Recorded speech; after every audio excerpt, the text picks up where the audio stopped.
we are. I think we're pretty good with the framing. Things are looking well. We're starting. The stream health is coming on.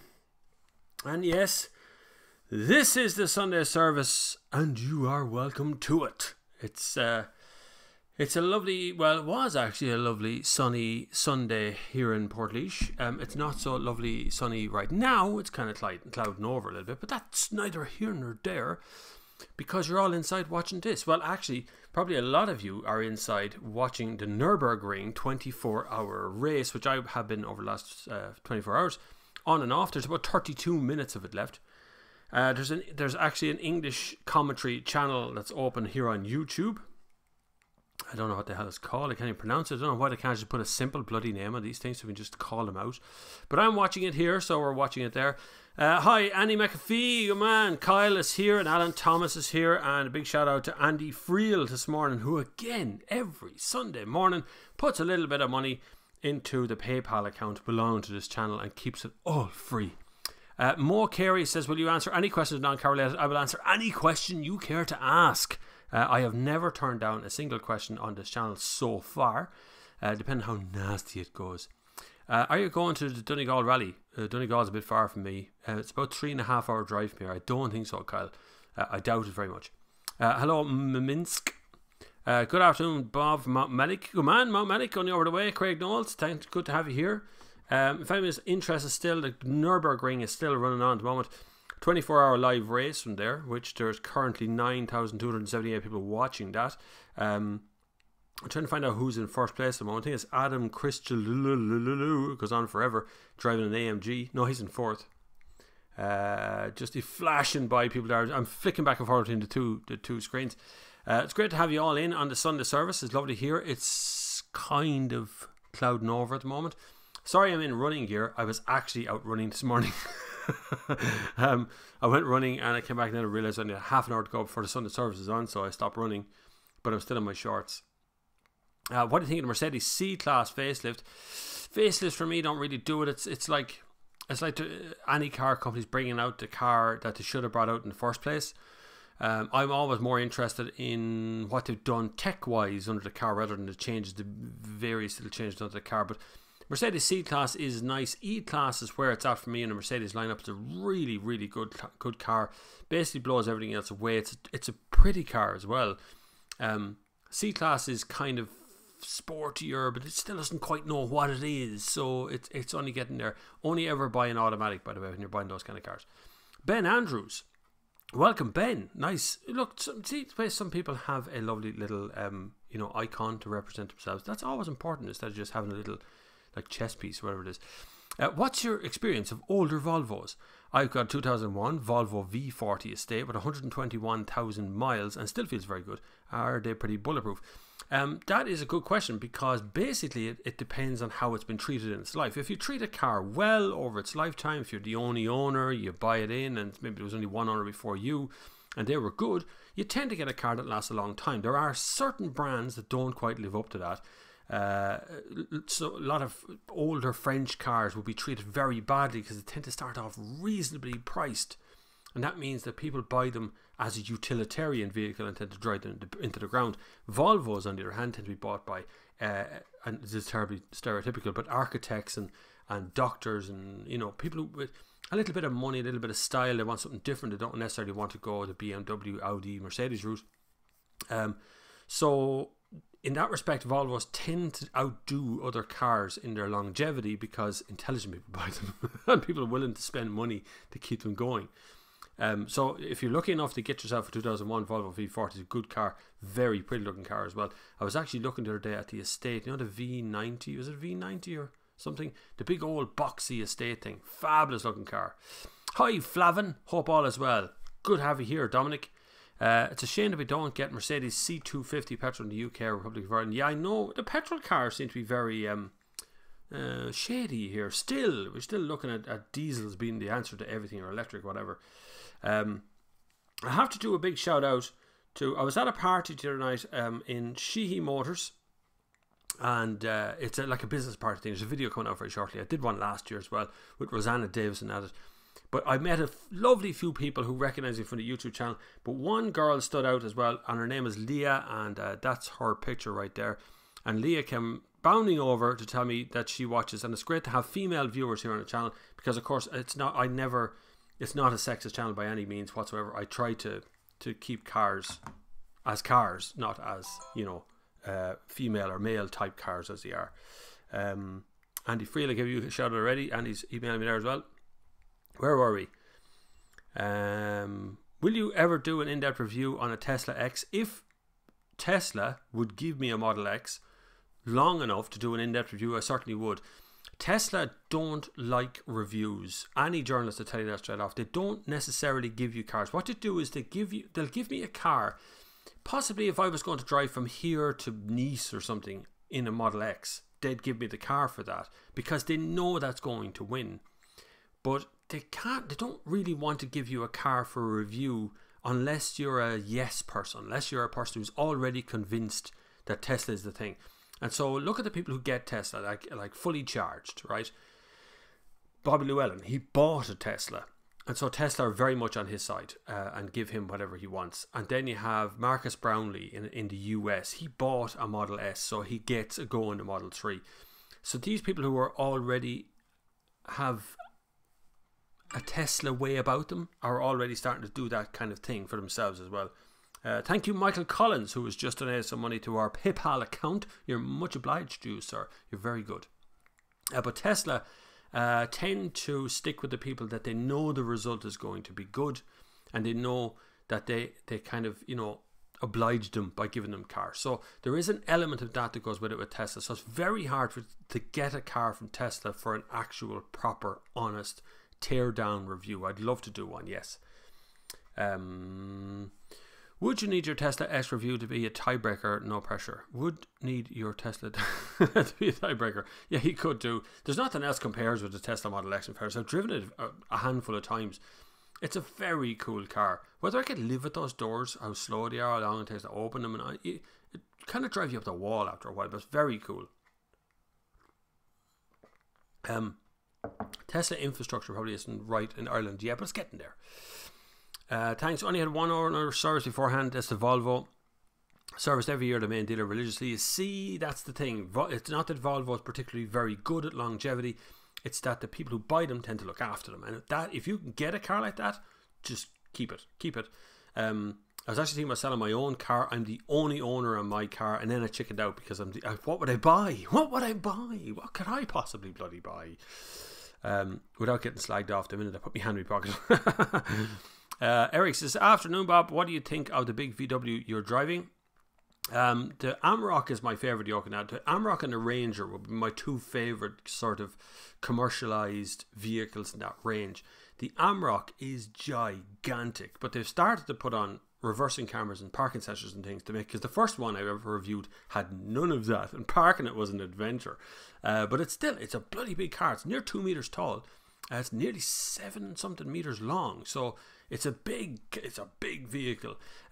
One really good bit about the Volkswagen Amarok is you can fit 950 kgs in the tailgate bit of it, right? That's like a pallet. And if you open a tailgate, you can fit 2 Euro-sized pallets in it legally, properly. So nearly a ton weight can fit in that part, and it's able to tow 3,500 kgs or 3,500 kgs behind it in a trailer as well. So its braking limit is a little over 4 tons. So it's able to carry itself and 4 tons. That's just incredible for a vehicle like that to be able to do that. Plus, it can haul it all into a field and up the hill. So it's deadly. John Fitzgerald, what would you replace a 2002 Audi A2 with? A2. You'd have to come up the scale. I mean, you could stick in the Audi and go for the Audi A3 Saloon, the kind of modern one. How far up do you want to come to? How much do you want to spend? Like, do you want a brand new car? It's a big step for you to come from 2002 to 2018. That's a long jump. But if you're willing to take it, of course, there's plenty of cars there at the moment. If you want to come up, maybe come up as far as 2010, 2012, you're coming up 10 years then, but how much do you want to spend with your own? Because you're not going to get a red cent for a 2002 A2 in a dealership, as far as I think. Hi Bob, I have a 2011 diesel i30 with 100,000 miles. Debating whether to upgrade now or to drive the arse out of it. The car is solid at the moment. Any thoughts on the i30s into high mileage? You shouldn't have any problem with i30s in high mileage. They offer a 5-year warranty, which is unlimited by mileage. Now that means that you can, if you're under 5 years, you're not, but that means you could put up 130, 140,000 kilometers in that 5 years and it's still under warranty. So Hyundai are pretty confident your car will last. So you could just continue driving on that for another couple of years, or at this stage you probably lost the most amount of money on that car you're ever going to lose. So at this stage it's a good time to trade it in and get a PCP deal. You could easily trade it in on another more current i30, but you would have to come up to new for PCP. There's lots and lots of choices out there. I would, my own thought, I have a 2006 car. I'm going to drive that car till it probably falls asunder. Maybe, unless I get a massive cash injection or something, I might buy something else. But other than that, I'm quite happy with my set, Leon. So if you're into it, hold on to it. If it's not doing you any harm, you're not going to lose any more putting 20,000 more kilometers on it. Put it that way. 120,000 kilometers is no different from 100,000 kilometers. It's all basically the same, or 100,000 miles. You're already up that level, so you might as well hold on to the thing. Dominic says, currently dealing with a Vauxhall to buy a new Insignia 1.5 litre 165 bhp. What's your thought on the car? Only bought a Corsa, but opportunity arose to get a better deal. Why are you going from a Corsa to an Insignia? That's a big difference. Very different car, but 1.5 litres, they're good engines. All these little high pressure turbo engines are actually pretty good. The Insignia would be one of my least favourite cars and least favourite Opels. Just as Opel goes, I think the Corsa is a better car that they've got. They chickened out on what was that other electric generator car they had there for a while, the 4-seater thing. It was very expensive, but they can chicken out now. The best car to have is the Astra, and has always been an Astra estate car. It's a lovely car that they have. The Insignia just always left me a little bit cold. There's so many compromises in the Insignia, particularly in the boot space. You have those two little ledges that are on the suspension arm things. When you're pushing in a box or something, it just hits those things. Just really annoying. So be aware that you might be getting a great deal, but it mightn't be as easy to live with. I would be happier in an Opel Astra estate. John Fitzgerald says, forgot to add, keep doing your thing. I am keeping on doing on. Could you put a turbo in a petrol car? An aftermarket turbo? That would be a giant job. It would depend if there's already a turbo version of your petrol car. So I know it sounds weird, but you can put a turbo in. But it is a bloody big job. And when I say a big job, I mean that's pulling the engine out of the bay and making sure you got space to actually put one in. You'd be better off transplanting a turbo petrol engine from something else into your car. You could do that. That's been done a good few times and quite regularly. It just depends on the donor engine. The answer would probably be best off no. You can do anything with enough money, but it's probably going to cost you so much to even start doing that job. You'd be better off just buying a different engine with a turbo attached already. Alan Thomas, what do you think of the Rolls-Royce Cullinan? Where did they come up with the design for that, and who told them it was a good idea? It's ridiculous looking. It's ostentatious for the sake of being ostentatious nearly, isn't it? It's just like, look how much money I have. I have zero style, but I have plenty of money to throw at it. So that's what Rolls-Royce looks like at the moment. It's a bit of a standing joke, really. Generally, motor journalists are going, this is just stupid looking. So, do you know what? It'll probably sell like hotcakes, though. That's the way it is. Craig Russell, good afternoon from the Netherlands, he says. Good man, Craig is joining us from the lovely Netherlands.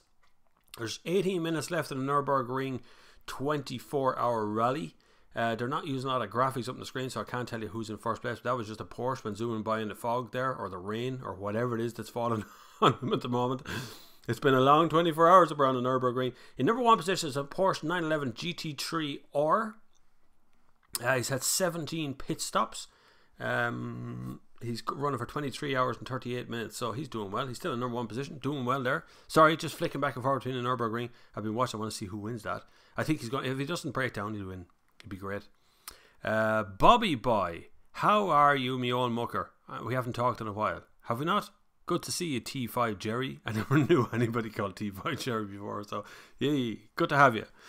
You can support this channel. You know, there is links down below for PayPal and Patreon and all the variant versions of sponsorship you can give this channel to keep it absolutely free. Very important that keep it free, because we don't get advertising from anywhere else other than the wonderful Clearwater.ie, who has been supporting this channel for ages now and has done such a spectacular job at doing that. And there's Mark Clancy. Mark Clancy, you're such a gent. Thank you very much.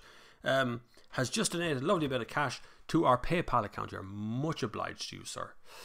Annie McPhee says, have you had a shot of the new Super Sportline TSI 280 yet? I haven't, but I have it booked in. It's on the way. It won't be on the way for next week. Next week's cars is the Honda Civic Type R, the new one. And I'm also going to drive the outgoing Ford Mustang EcoBoost, just to kind of give it a last hurrah. So they're the two cars next week. And then I come back to the Audi A7, I think. It's what I'm picking up on the Monday after. VW are really pushing the dimensions of their larger vehicles. New Touareg is getting huge. Looks nice too. Every car has to increase in size. You go back through history and look at any brand of car, you see that every single one of them has actually grown in size. Generally speaking, that's because of safety. Because of crumple zones and EU regulations about lengths of bonnets and things. Because when you hit a pedestrian, you're supposed to hit them in the legs so they fall and their head hits the bonnet, because the bonnet is able to give, the metal can bend when it hits, so it's not as severe as when you hit glass. Glass doesn't bend, glass just breaks, but your head is a lot weaker than glass, so you're supposed to hit the center of the bonnet. And so that kind of governs the length of bonnets. And so cars start to get longer.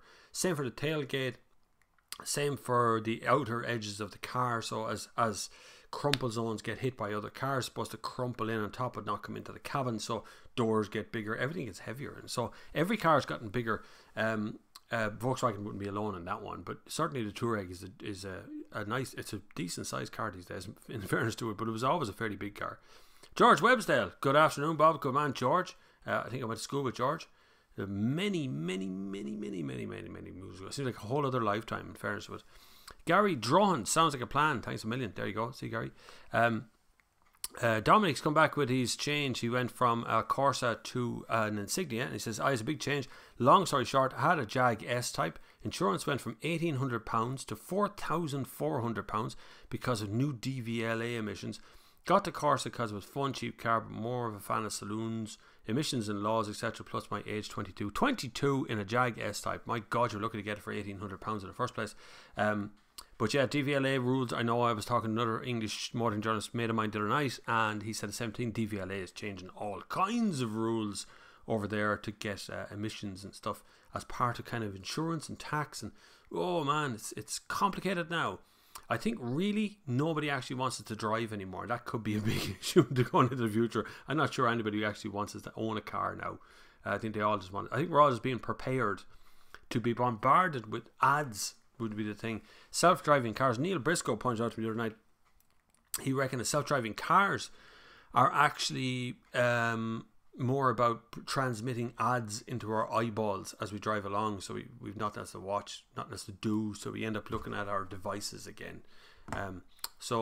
Maybe he's right, I don't know, maybe he's not. Neil Briscoe is on Twitter. You can find him on Twitter, you can find him on Instagram as well. He's the Irish Times motoring journalist, one of them. And a good man. Where were we? Don't get an Insignia, says Alan Kelly. Go and test drive a Skoda Superb or Octavia. Trust me, and more so trust our Bob. I did, no regrets. Yes, it's just I tend to stay within the brand people are looking for. So if someone asks me about an Opel, I don't tend to offer too many other brands, but I'd certainly check out what Skoda's doing at the moment. Still pulling out some great cars out of Skoda. Some of them are a little bit missing now because it's a change of staff, change of scene, new managing director in Volkswagen. Another thing to mention as well for Irish viewers, anyone out there who owns a 3 Series Beamer or a BMW in general, there is a recall going on right now, which was pointed out on the BBC Watchdog website and on their TV show the other night. It's cutting out, so it's an electrical cutout feature. wear and tear can have the battery kind of disconnected from the machine itself, so it ends up cutting out the car while driving, which is a big problem when you're on a motorway. You may not have noticed it. If you think there's something wrong with your cars, 10,650 something cars being recalled in Ireland, but they have to go through a list because that will have to include imports. BMW Ireland will look after imports. They will look after warranty. It will be no charge for you whatsoever. It will take about 2 hours in a local main dealer. You can go to any BMW dealer tomorrow on Monday, just drive in with your Beamer and they will see if you're on a list, or you can just ring up your local main dealer and check it out today. And the same applies for anyone who imported BMW, whatever. It'll all be fixed out straight away. There is another recall on, but it's only in hot countries about fires and BMWs, but it is really only in very hot countries under certain extreme circumstances. So that's just a word on BMW. That there is a recall on at the moment. I did speak to BMW Ireland about it for the radio. I was on Midlands 103. As usual, I host a radio show on Midlands 103, which will be on next Thursday at 11:30 a.m. on midlands103.com and the radio itself. I do a lot of stuff. Anyway, do modern cars still have a new car break-in period before you start beating on them? Full acceleration of red line. Yes, they certainly do. It certainly won't do any harm to take it easy on it for the first 1,000 to 1,500 kilometers to allow it to all kind of bed in. Most of the cars, all of the cars, are run up before they get near us at all. Actually, all of the engines are run up in the factory before they even get into a car. So they're actually all started and put before they go into the cars. And a minimum amount of oil and a minimum amount of transport grease and all that sort of stuff goes onto the car. And then the car gets shipped out to a dealer where a PDI, which is called a pre-delivery inspection, happens. PDI happens inside the dealership before they give you the car. Technically, when you get a car, it should be less than 50 kilometers on the dash. Really, it shouldn't have driven very far. 100 kilometers is fairly acceptable as well. So maybe some test drives have been happening on it. But at the same time, when you get the car, it's best to take it a little bit easy on that engine until it beds in, until all of the pistons kind of, and all the metals and all the bits and pieces inside of it all kind of get together and get to know one another before you start burning the head off them. It was a very common thing to do when you first got a car when you were younger, when I was younger, but these days people seem to have forgotten about it. I would still do it 100% of the time. I'd even warn people buying brand new cars, just take it easy for the first while. Don't red line it, don't get it up there at the very top. Just change gears a little bit early for the first while, take it easy and give it some spin up after that. And the same for press cars. When they give us press cars, there's always mileage on them, always. Same for Mondello. I was in Mondello the other day talking to the lads up there. When they get a new car that they're going to use on the track, they do laps and laps and laps till there's like 500 or 600 kilometers on it before they ever go anywhere near the red line. So make sure you look after your cars. Hi Alan, I test drove those, but the car felt so light. Not big fan, unfortunately. That's true. The Opels do feel heavier on the road than the Skodas do, and that's a fair point. Because they are heavier, in fairness to them. Ability to achieve, no problem. Mark Clancy's there. John Bid. Bob, I noticed there are far more Audis and Mercs in the NI shopping car parks. Have they money or is it the tax? Generally speaking, someone who drives a mid-spec car such as an Audi or a Mercedes or a BMW usually are one of two kind of people. They've bought it themselves, which means they're either broke and have done it through PCP, or they've got plenty of money and just bought it for cash. And if they have plenty of money, then they're trying to save money in every possible way. So they're going to big supermarkets.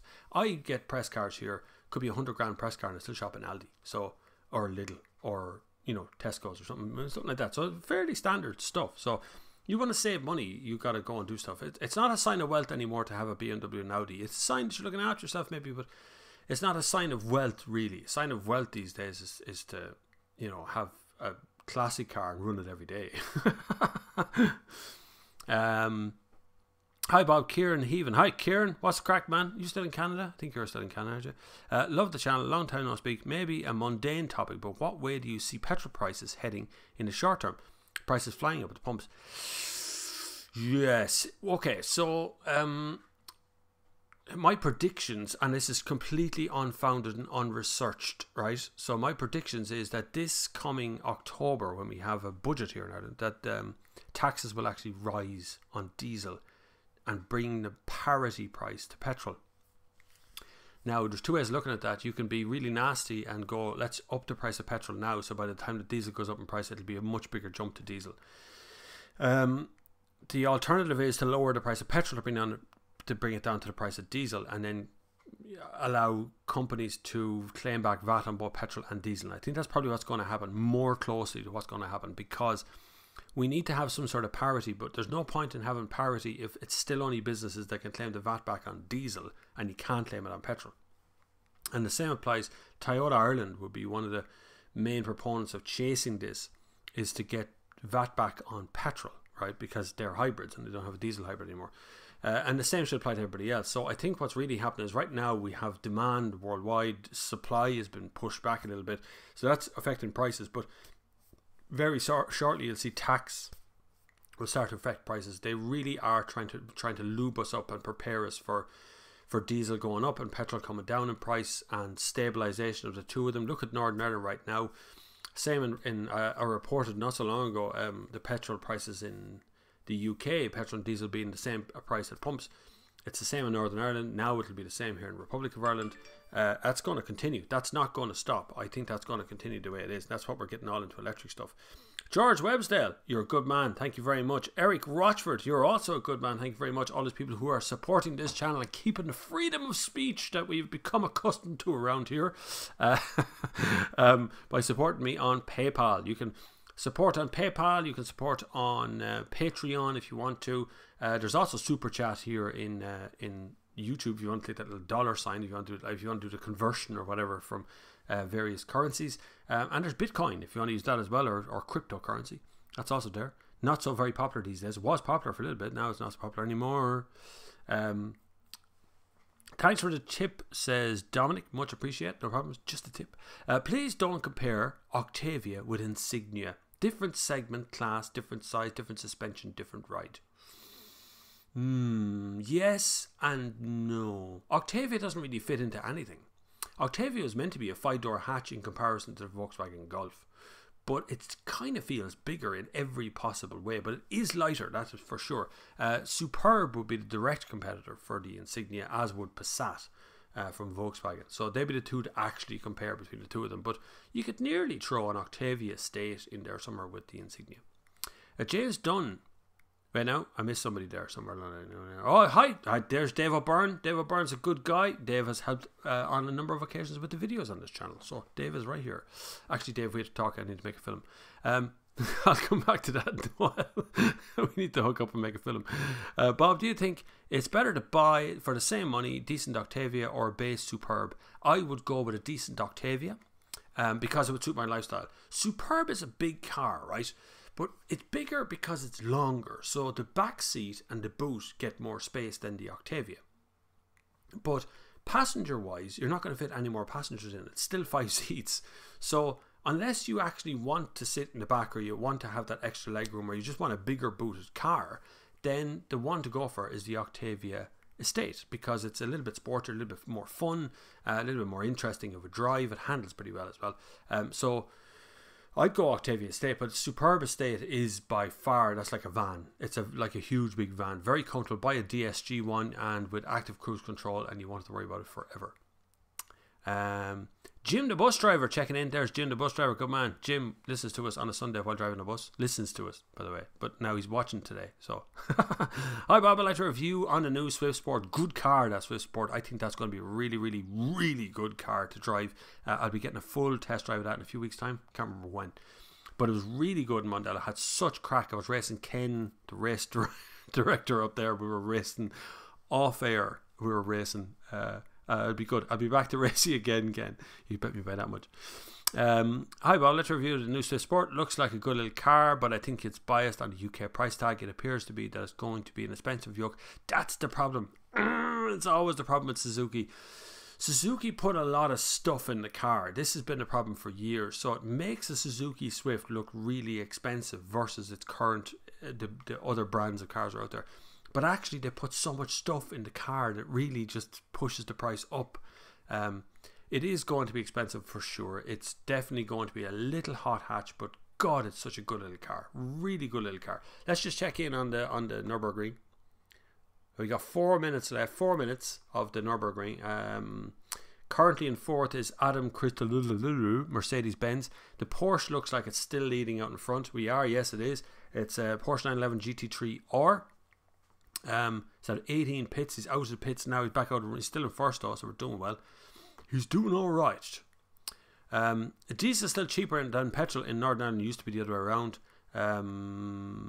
Yeah, the last place, well, in a few places it is. A couple of places I passed the last time I was up there, coming down from Donegal through the kind of centre of Northern Ireland. All the petrol stations seem to have the same price on them. The extra lap on the Swift video, yeah, everyone was going in and I just kept going. Actually, afterwards, myself and Ken and Michael Sheridan and a couple of others had it like a fast lap, proper fast lap. It didn't break either for a normal car, for just a Suzuki Swift. Didn't break, which was nice.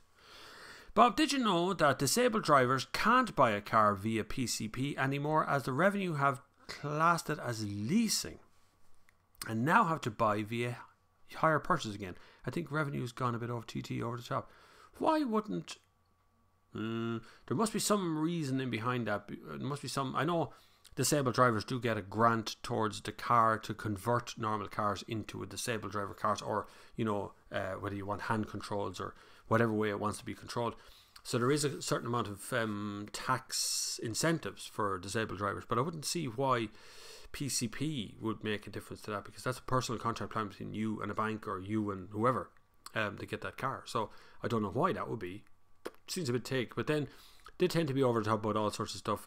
Same as revenue went a bit crazy about what is a commercial car and what isn't a commercial car. To do that as well. So that all happens too.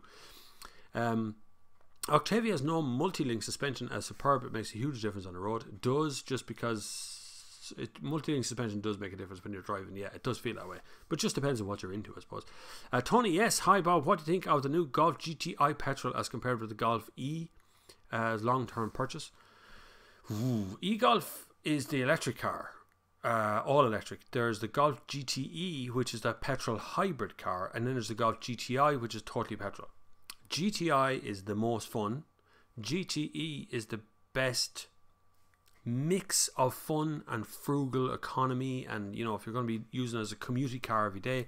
And E-Golf, if you can make the mileage work for you, brilliant. I drove that E-Golf from Red Cow roundabout all the way down to Killarney for the Electronomos event, and it never missed a beat. I charged it twice on the way down. That was it. Just got there. It was brilliant. So I had no problem with that one. The GTE Golf that's a really good car, but it is a hybrid. It does feel like a hybrid. The performance is good. It sounds nice, but it does feel like a hybrid. GTI is where it's at. GTI with a DSG box, and you'd never look back, to be honest with you. That's okay, Tony. I got your back, man. Sorry, GTE. It's a good car. I'd buy a GTE now because it'll be worth a few pound a few years for sure. GTI that's going to be worth a few pound as well, but it's a little bit funnier as to how that's going to be in a few years' time. Paul is here brewing. That is a good username. Hi Bob, had a test drive in a Kia Niro FEV. I shouldn't say FEV. I'm not supposed to say FEV. I'm supposed to say plug-in hybrid electric vehicle, but that's a mouthful. FEV, PHEV. I liked it a lot and decided to get one with 7.5 grand off with VRT and grant, making it 32 grand, getting out of diesel before changes come later this year. Well done. It's a good move. There is an all-electric Niro that has been announced recently. I saw pictures of it. It's very nice. Looks good. Now looks very electric. They are selling. I was in Downey's the other day and a customer walked into the door, asked about Niro. So it definitely does sell without a shadow of a doubt. Problem is, again, getting the batteries is the problem. That's just getting the bloody batteries is the effort all the time. Flick into Nürburgring. Looks like the race has ended. The Porsche has won. Yes, the Porsche has won. It is over. Nürburgring 24-hour race 2018. He has got through the 4th place. God, it's such dreadful conditions. Dreadful conditions. The rain, the fog. They've got absolutely everything happen. The Mercedes AMG GT3 has come second by the look of it. The Porsche GT3 coming first. Really good coverage on YouTube from no money, no subscription, no nothing, just put up on YouTube. It's really good to see. Some say the Octavias have no suspension at all. I suppose you could lower them if you didn't have no suspension. All Mark II Octavias had independent rear suspension in the current Mark III, and the VRS and the 4x4 models like Scout are the only ones that do. Scout's a good car. Forgot about Scout. That's a really good car. I had one of them a few weeks ago. I don't remember when I had it on, but I definitely had one. God, that coffee was lovely. I needed that after a run. Also, if you want a little health tip, this is just an ordinary glass of water, but it looks kind of cloudy to you because there's apple cider vinegar in it. So what you do is buy apple cider vinegar with the mother, it's called. You see, you'll get it in Tesco's for sure, but I'm sure you get it in loads of health food stores and things as well. But it has to have with the mother. Don't just buy like cheap apple cider vinegar. Buy good stuff. You drink a glass, you can have 2 glasses if you want, but with a cap full of apple cider vinegar in it. Really good for the digestion. And good for what's called the microbiome, which is your gut and intestines inside. Really good. I have like 2 glasses of that a day, every day. Feels great too. Also, Mark III 1.8 TSI has multi-dink. There you go. You see, you're all arguing now over who has multi-dink suspension, who hasn't. The row has broken out. I like it. This is what should happen on a regular basis. Let's see what's happening online. In case you missed it the first time out, we do have females who watch the videos here, by the way, which I'm very happy to say. And there is one who I met the other night called Leah. She's a lovely girl. We were chatting for a minute just up beside Sheehy Motors. I was filming up there. There'll be a film out next week on Sheehy Motors. I met Rosanna Davison was there. It was good crack. It was a good old event. Really well organised by Sheehy Motors. I'd like to see more dealerships do that.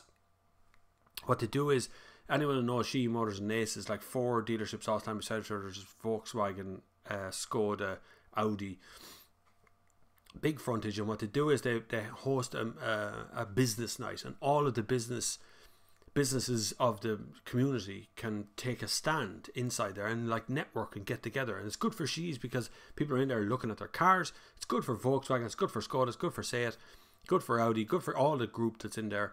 And all the local businesses get to come along, and guys like me get to come along and meet these people and talk to them and chat to them, and you know, do stuff while you're there as well, and even get some content out of it as well, which is quite nice.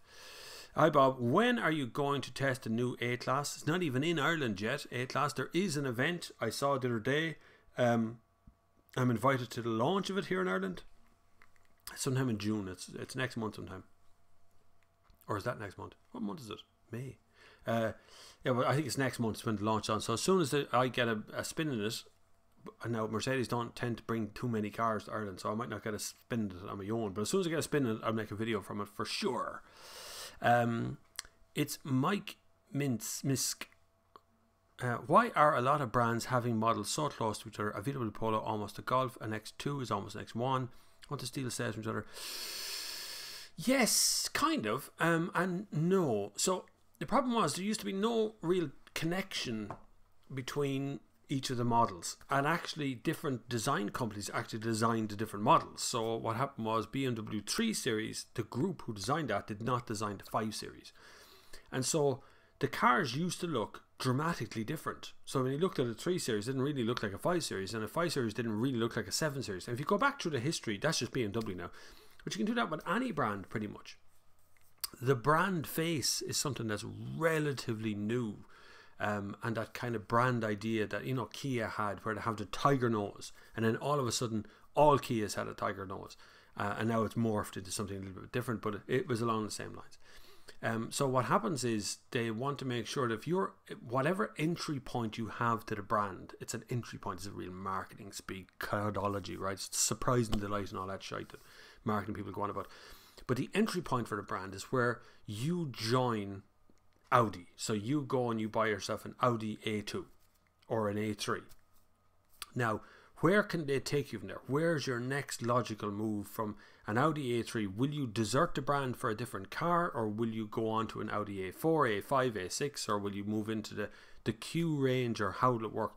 So it's to give you the options to move within the brand so they can continue making profits from you all the time. And unfortunately, it's all about profits these days rather than about brand loyalty and things, and keeping you as a nice customer through the brand, through loyalty, through a good experience. That's all part of it as well. BMW is exactly the same thing. They're all trying to achieve it, trying to find ways to keep you moving through that single that single brand rather than having to desert the brand, which is what used to happen. You bought one car, you liked it, then you liked something else, you moved on to that, and that's usually what happened. Only a couple of brands in the world ever held on to people, like Toyota and Ford would be two big ones in Ireland who managed to just get people, and they became a Ford person. Even whole families. Father would drive a Mondeo, the mother would drive an Escort, the son would drive a Fiesta, the daughter would drive a Fiesta, so everybody drove something from a Ford. Whereas now they just want you to drive something from the company and keep that way. So it's good for the company, it's good for consumers, gives you plenty of choices, but it's kind of bleak in a way, because if you line up all of the Audis on sale today and all the BMWs on sale today and all of the Mercedes on sale today, and just try and figure out which one is which by looking at them, you kind of go, that's an A5, or is that an A4, or is that an A5 Sportback? It's kind of weird. Most of the cars that look all the same, other than the rear end. Ability to achieve. Ireland says, exactly, I was bemused as to why revenue had gone the opposite direction. Got my last two cars, BMW 3 and a Prius via PCP. Now told couldn't. Hire purchase is way more expensive, but got the CHR hybrid dream car. Hire purchase was the old way of getting cars. So hire purchase was, you paid a deposit, you paid your finance down, then you paid a balloon payment. There was no way out of the balloon payment. That was hire purchase. You had to finish out the whole course, and the car became yours at the end of the hire purchase agreement, and then you could trade it in another one and start again from scratch. It's actually pretty good, but hire purchase was always seen as something that was high interest rate here. PCP is a very similar plan. You pay a payment going in, you pay your monthly payments all the way through. Then at the end, you're presented with choices. You can give the car back with nothing left on it. You just give it back, but you lose all the money. You can buy it out flat, make the payment, or you can shift it on and kind of make the payment down and get yourself back into another system and keep buying more cars. Either way, whichever one it is, isn't the greatest way of buying the cars. The greatest way of buying the car is 50% of your capital goes into the car, and then you finance 50% after that. It's a much better way, because then you already own half the car. They can't take it back off you. Even if something goes drastically wrong with your finances over the next few years, you still own at least half the car. What about Mondeo Man in the UK and Ireland? I see sales of new Mondeo much lower than the 90s. Maybe because sales reps choose more 3 Series A4. That's exactly why. That's what's after happening. Mondeo Man used to be the thing, because Mondeo was a bloody good car. It was great to drive. It was an interesting thing. There was lots of kit and equipment. It was great handling. McPherson strut suspension on the front. It had multi-link on the back. It had big fuel tanks. You could get them in diesel, you could get them in petrol, you could get them in performance versions as well. All that went away with the current model. It became a big car from the US that we got over here, because it's a global car now. It's not just a UK car. And so Mondeo Man went, whoa, look at that, I'm just going to buy an Insignia. And a lot of them went to the Insignia. And then the Insignia became a bit of a problem, because it had the space in the boot wasn't great. And then BMW made their 5 Series and 3 Series into estates, and became cheaper, more affordable, same as the Audis, same as the Mercedes, and they started to appear on lists of cars that they could have as their company car, and guess what happened? They all went there instead. And so Mondeo lost out over all the years. And then of course there's a move now to the kind of off-roady looking cars as well, so it's getting more difficult to make headway in that segment of saloon car. Saloons are hard to sell these days. My watch is broken, by the way. My Garmin watch I use for running is like, the face is all smashed, but still works, and the little thing is gone, so I've got it like an elastic band holding that on. I need to get a new watch. They're not cheap though. I'm very it's just smashed at the moment, but it's terrible. I hate the way the screen here lags behind me when I'm talking. 1.8 TSI was an odd engine pulled from the lineup after a handful of sales. I think it only offered an L&K. That's right, it was, yeah, just for a short while. Had a test drive in a new Nissan 40 kilowatt hour Leaf yesterday. What a car! The power and the regen braking is great. I was really amazed by it. It's so smooth to drive, but the range of 230 kilometers is not just there yet for me. Yeah, it's funny how you say that, Paul, as 230 kilometers. I said about 230, 250 is the absolute outside max of that car, even at the best conditions. If you were an angel and only drove in a town and only on a reasonably warm day, you might get close to 300 kilometers. But dear God, you're going to sweat to get there. You have to turn off everything, close all the windows and everything. And yet, in the advertising on TV, Nissan has put 378 kilometers as the range of it or something. Just like, oh yeah, no problem, 378 kilometers. I think that's a lie. That's just not true. It won't do that. In all the tests I've done on it just wouldn't go beyond 220 kilometers, 230 kilometers. That was about it, the absolute outside limit. And the minute you get near a motorway, kaput, forget it. It just drains the battery. They're all the same. By the way, new Nissan Leaf will have a 60 kilowatt hour battery. I think next year, probably by mid next year, I'd say 60 kilowatt hour one would be out. But it is going to make a very heavy car. Think of a Tesla, which is able to do that kind of long range, 500 kilometer stuff. That car weighs 2 tons. And it's not getting any lighter. And that's a Model S, meant to be a sports car. That's why it drives weird. Plus it has 4 engines.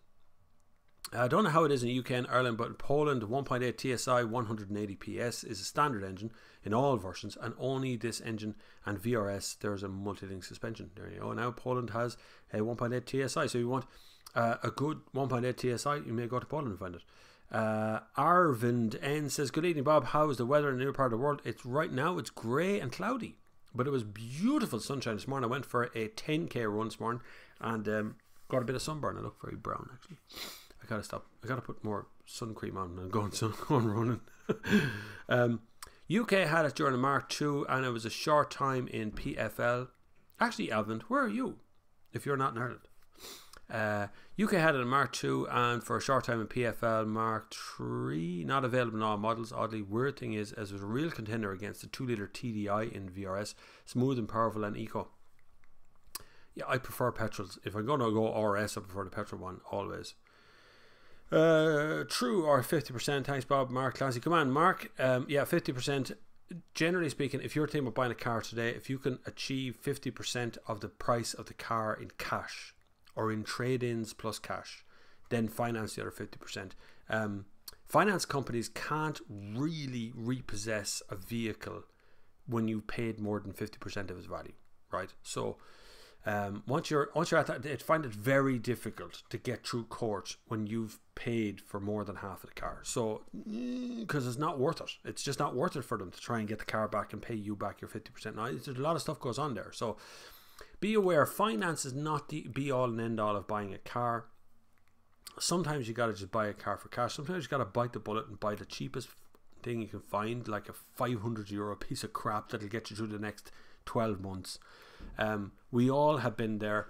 When I started driving first, I bought the cheap £150 I spent on the first car I could get, and I loved it. I didn't care less. It was mine. It meant that I could get in a car and I could go anywhere I wanted in the country once I had money in my pocket to buy petrol, which I didn't. Insurance on it was, I think, £2,000 at the time. Phenomenal amount of money. Probably that would work out to be close to €4,000 now. For my first insurance, I paid it monthly. I broke my hole working to get enough money to buy the tax and insurance, put petrol in it, so I could drive it. That's a Nissan Cherry, a piece of crap, 150 quid, canary yellow, had a hole in the exhaust, sounded like a rally car. It's a great car, loved the thing, loved it, crashed it, and I was crashed into a couple of times as well, ended up scrapping the whole thing, but I loved it. Made me cry to get rid of my first car. I still have a picture around of it somewhere.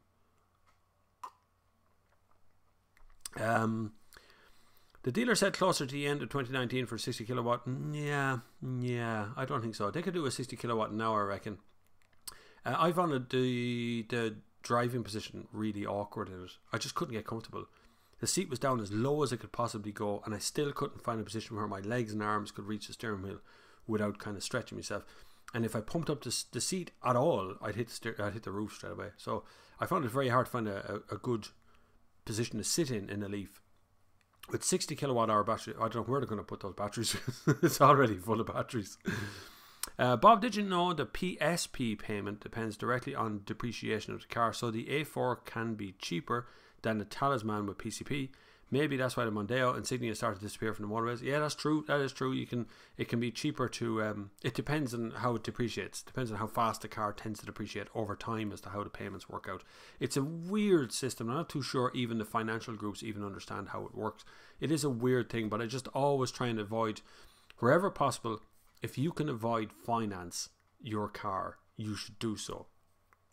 There is huge risks, and you need to be able to predict the next 3 to 5 years of your life with a car and with that car, and you're stuck with that car in that time, and you're stuck to all these contracts and things. So I always, read the fine print, be very careful, and know what you're getting into. There's so many people out there who have been caught absolutely trousers around the ankle stuff with these cars and been caught forever, never been able to get out of these jokes, and now they have bad credit ratings and bad histories, and they can't get more loans, and it's very hard to get out and out. I'd be much more of the opinion of buying things for cash, buying them outright, sort of yours, or using the credit union system, or trying to get a loan through your own bank, through your own system. So some places you're known, some places they know you, and so on. It's this kind of familiar thing. You need to slow it down instead of looking for finance everywhere else and trying to get into bed with financial companies. It's all well and good for someone who has so much money they don't probably need a PCP finance. They can get it anyway. That's up to themselves. Nice to hear the weather in your part of Ireland is not so shiny last week. It seems to be. I tell you what happens. You get up in the morning and you put on a pair of shorts and a t-shirt and you go outside and it's cold. And the sun is shining, and it's hot, but it's cold. And then later on, there's hailstones. That's what's happening right now in Ireland these days. Bob, you can sell the contract. Yeah, but you still lose out. You're still losing a ton of money there, wherever you sell it at some point. I know you can sell it onto the courts, you can sell it onto financial groups, but they don't always want it either. And you still lose all your payments up to that point. If you bought the car outright, or you finance 50% of the price of the car, even if you sell it, you're not going to lose much. Would you not think that putting in 50% and then take a personal loan from the bank, or the other 50%, is that not better than a PCP? Yes, it is, Alan. That's definitely better than a PCP. Anything where you own the majority of the car, I'm in favour of. That's much more important.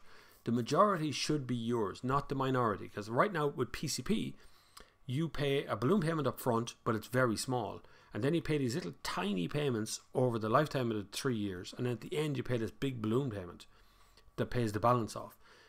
That's great for you, and it's great for someone who has no access to money, or someone who is really tight about where they're going to be in 3 years' time, and they don't know, and they might be able to just hand back the car and not owe anything on it. So that works for them.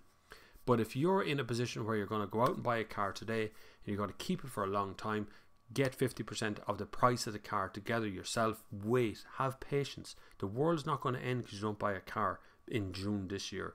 Wait till January next year. There's always a point where you can kind of relax and take it easy. I know a mate of mine who's due an inheritance shortly has literally run himself up a flagpole thinking about buying a Kia Sportage. He hasn't even got the money yet, and he's already bought one, he said. I mean, a used one. So he's put himself under pressure to buy a car, and there's no hurry. What's the hurry? Not like Kia Sportage is going to change or be different in 6 months. It'll be the same car. Seat, Ateca or Kia Sportage diesel.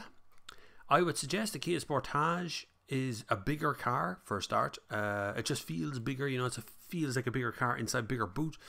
Kia Sportage also has a 7-year warranty. Now it is limited to 100,000 kilometers, so just remember that. You could easily achieve 100,000 kilometers in 4 years, right? So just bear that in mind. But it's still a 7-year warranty, right? You get a good bit of kit, and there is like 3 models to choose from, so you're not going to get a lot of options with it. The Seat will have a lot more options. It is slightly cheaper, if memory serves, but it is ever so slightly smaller. Better to drive than a Sportage for sure. And I do like Seats, in fairness, and I do like Kias too, but I like Seats too. So 50-50. I would, my own money, I'd probably buy the Ateca. Just because I like Seats, I like the kit they put in them, I like the stuff that they do as well. The Kia, for me, the Sportage is probably one of my favourite ones. It's like a 50-50 split. It'd be very difficult. I might veer off the last minute and buy a Kia as well. I don't know. Sorry, Owen, I can't be direct with you like that one. I don't know which one is which, but whichever one you like the most, probably the better one of the two. In fairness, it wouldn't be far off the same, apart from the 7-year warranty. Just remember that 7-year warranty. I had the new Accord 2-litre. I get wheel spin under full acceleration the first 3 gears. Yeah, that's on there, right? Would switching from stock Goodyear Eagle Touring to stickier rubber help enough to be worth it? Yes and no. It would depend. It would depend on how you're driving. So if you're putting all of your pressure down on front wheel drive car and you're trying to get it to the red line every time, you're going to get wheel spin in any brand of tire, basically. More stickiness means more grip, but it means less shelf life. So the tire won't last as long, because stickier, it means it's going to use up more of its rubber sooner. The older ones would give less grip, but will last longer. So you will get some results by changing tires, but whether you're going to get a dramatic amount of result change, I don't think so. Hi Bob, can you explain the new rules on N1 coming as the Drive Commercial 06 Toyota Land Cruiser, but hope to get a business class Land Cruiser next year? She got 430,000 kilometers on her and still trucking. Yes, there is new rules coming for commercial. What is a commercial vehicle? From very soon, isn't it? Or maybe even they've come in. I think it's from this summer. It's from very shortly anyway. So up until now, a commercial vehicle, there was various versions of commercial vehicle. The first one was it only was supposed to have 2 seats in the front. That was the plan. So that was vans, right? And then vans figured out you could have 3 seats in the front like transit, and that kind of screwed that. So they had to change the rules. So what they did was they went for capacity in the back. So how big is the area that's commercial? That was great, which massively improved the sales of Land Rover Discovery, because the Discovery could just take the back seats out and was big enough to be a commercial vehicle. And so all these guys ran out and bought 3-litre V6 Land Rover Discoveries and took the seats out. And suddenly they had commercial tax. And then every once in a while they put the seats back in. Shh, don't talk about seats going back in. Toyota Land Cruiser could do the same thing. All those cars do the same thing. Now, the rules now is that the commercial area or the van area or the cargo area must now be a separate connection to the passenger area. The passenger area can have as many seats as you like, but they can't be connected up. So it can't be just a little fence that's put in or a little wire mesh or whatever between the back and the front seats. And so things like the Ford Ranger, the Volkswagen Amarok, the Toyota Hilux, these cars will all come into their own this year, because they do have that cargo area separate from the front loading area, which means that your Land Cruiser will have to make some modifications to be a commercial or continuous commercial. I think the ones that are already commercial stay commercial. I don't think that's going to change. I think it's all the future cars. So that's the main changes coming. But don't quote me on that one. But I think it's all future cars rather than the cars you're actually driving right now. So if your car is still going, keep going. 50% plus personal loan for remainder paying 100%. You really need to get gap insurance not to get caught out in the total write-off at the current market value after initial high levels of depreciation. Wise words from Andy McAfee with the spanner in front of his name now. That's wise words right there. So gap insurance, that's a UK thing. We don't do so much with it in Ireland, but it is there. Des Byrne, good man. A good article in Irish Sunday Business Post today on a new law giving space to cyclists when overtaking. What about cyclists who ignore their laws and insist on using a main road? Happens near me all the time. The problem is, Des, it is a shared space, whether you like it or not. At some point in the future, you may become a cyclist and you may have a completely different view. I do advise anybody out there who has a deep-seated hatred for cyclists to become a cyclist for the day and just try your hat at cycling into a major Irish town. I'm talking about Portlaoise or Athlone or Kilkenny, or that's a city of course, Dublin or Naas or Newbridge. Just try it, just for your own head. Just give it a shot, because I'm telling you, it's dangerous. It's dangerous because the government have never prepared the road in this country for the advent of an increase in cyclists. Despite having a cycle to work scheme for years, they've done zip about actually fixing the roads in such a way that cyclists and cars and pedestrians can all share the space. No one has ever just flipped over there to Holland, the Netherlands, and had a little look to see what they're doing in Amsterdam and outside in the country lanes, in the highways and byways. There's someone there actually on there from the Netherlands. They'll tell you really quickly how dominant the cyclist and bicycle is, and scooters is in the Netherlands compared to cars. And it's not just because of a lack of roads. There's a great amount of roads. You just need to look to see how they're approaching how cyclists work. And the problem is here, we feel because we pay motor tax that it's road tax. We're paying for the road, so you need to move over there, cyclist. That's not true. We pay motor tax for the upkeep of the cars, for the upkeep of the road system and network. It's not for repair of roads or the size of roads. Yes, cyclists have to bear responsibility for their own safety, but cars and buses and trucks and everybody else need to bear some responsibility. Now, cyclists, not the cyclist's job just to get out of your way every time. I was near run over this morning running on a footpath when a woman decided she was going to park on the path behind me. So she mounts the path behind me and drives along behind me as I'm jogging along. She's driving along on a footpath behind me. If I stop, she runs over me. So who's responsible for that? She's breaking the laws driving along behind me. So, and I've cycled as well. I cycle too. So cyclists have to bear responsibility, but cars, drivers need to step up and go, yeah, okay, I'm going to be responsible as well as on cyclists are responsible. Both of you need to work it out rather than just being the problem of cyclists or all cyclists are bollocks. That's right. That's usually what drivers say, and it's just not true. Some cyclists are idiots, but there's an awful lot of idiot drivers out there too. I didn't read this. I don't really read newspapers, to be honest with you. I don't read physical newspapers, but the space right now is 1.5 meters or something you're supposed to give cyclists, but has anybody got a ruler handy when you're overtaking a cyclist? Drive as the road dictates. If you say this is right, so here's how to quantify that. So the idea is that a cyclist is supposed to have 1.5 meters space when you're overtaking. If you tell someone that they're allowed to have 1.5 meter space, they take it. Whether it puts them further into danger or not, they will take that space in an act of rebellion. If you tell a driver he has to give 1.5 meter space to a cyclist, he will make that exactly 1.5 meters wherever possible, instead of making it 3 meters or getting on the other side of the road. I'm all in for the shared space system, but I really, really have to stand up for the cyclist out there, but I must also stand up for the driver out there. You're all going to have to work it out between us who's going to be responsible for what, because at the moment it looks like cyclists are just at war with drivers, as the majority of cyclists don't take lessons or rules or regulations or don't have to take a test. They're allowed onto the road. They can do whatever they want when they're there, and there doesn't seem to be any comeback against them, although there is some fines being held up against them for breaking traffic lights. But I just don't see a good future to this until there is proper legislation, but more importantly, until the road system and network starts to behave in a way that gives cyclists some sort of dominance towards cars, but also gives cars the space to get around cyclists without having to encroach in their space. Now you can start the hatred there all you want after that. Bob, why Seat has no mid-sized car for the fleet market like Passat or Superb? Probably because Volkswagen wouldn't let them. That would be the main thing. They used to have the Seat. There was a Seat that they used to steal the Audi A4, the old one, and literally just rebranded as a Seat. It was actually quite good. I quite liked it. But it's gone now. I can't remember what it was called. Not terrible. No, the old brain is not functioning today. I can't remember the name of that. Gavin O'Brien says, I switched to Michelin Pilot Sport 4S for my Cupra and noticed a quick big drop in wheel spin. Might be worth looking into. Not a cheap tyre though, but worth it in my opinion. That's always good advice. Tyres are something we overlook. It's usually what would be called a stress purchase.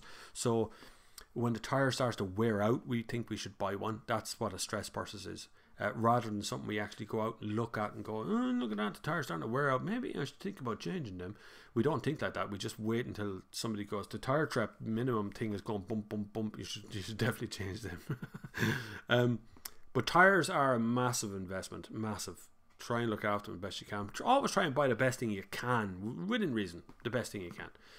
Bob, would you give a new car good waxing to protect the bodywork? I would start as I mean to go on, Stephen, would be the main, most important part with a car. So when you buy a car, a brand new car, it has had a treatment on the exterior on it already.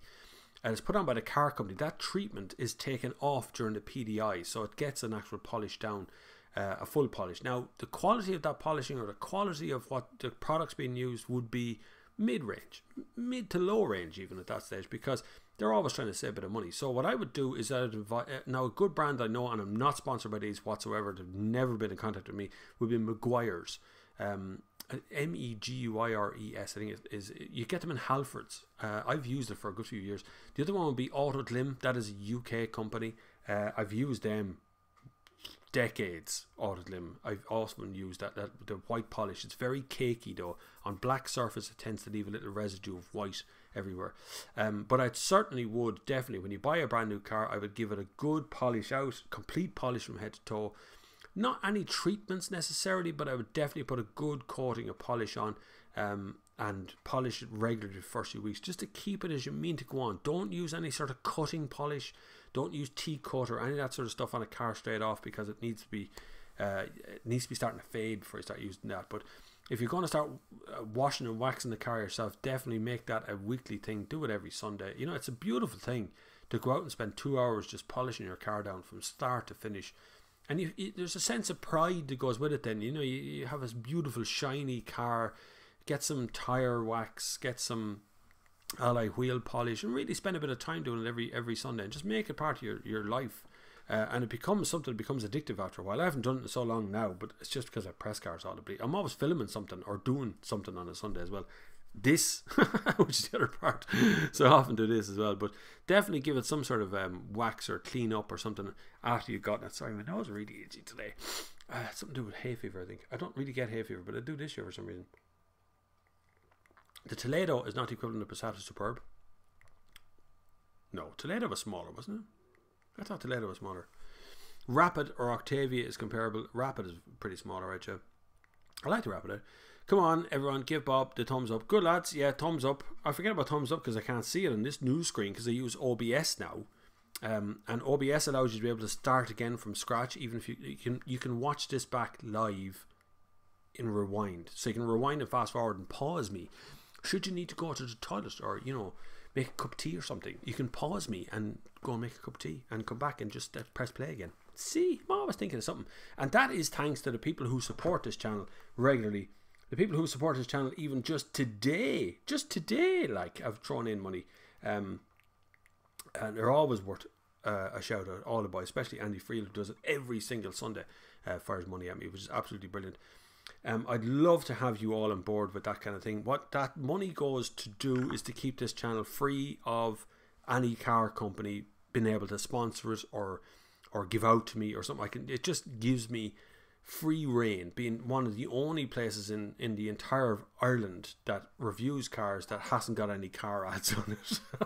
If there's a car ad, I didn't put it there. That'll tell you straight off, right? So if you come onto this channel and you see an ad for a car at the beginning, that's YouTube, that's not me. So if BMW ad plays or something, I didn't do that. But certainly I'd love to have you on board. There is PayPal, Patreon, and cryptocurrency, and of course Super Chat if you're here live watching it. If you're watching this recording, I don't know how Super Chat works when you're watching it recorded. So yeah, thumbs up at least. Subscribe if you haven't done so already. It's always good. Hit that subscribe button. But if you can support it financially, brilliant. If you can't, don't worry about it. All the videos are always free. As always, I don't charge for anything wherever possible. Just zooming back up here.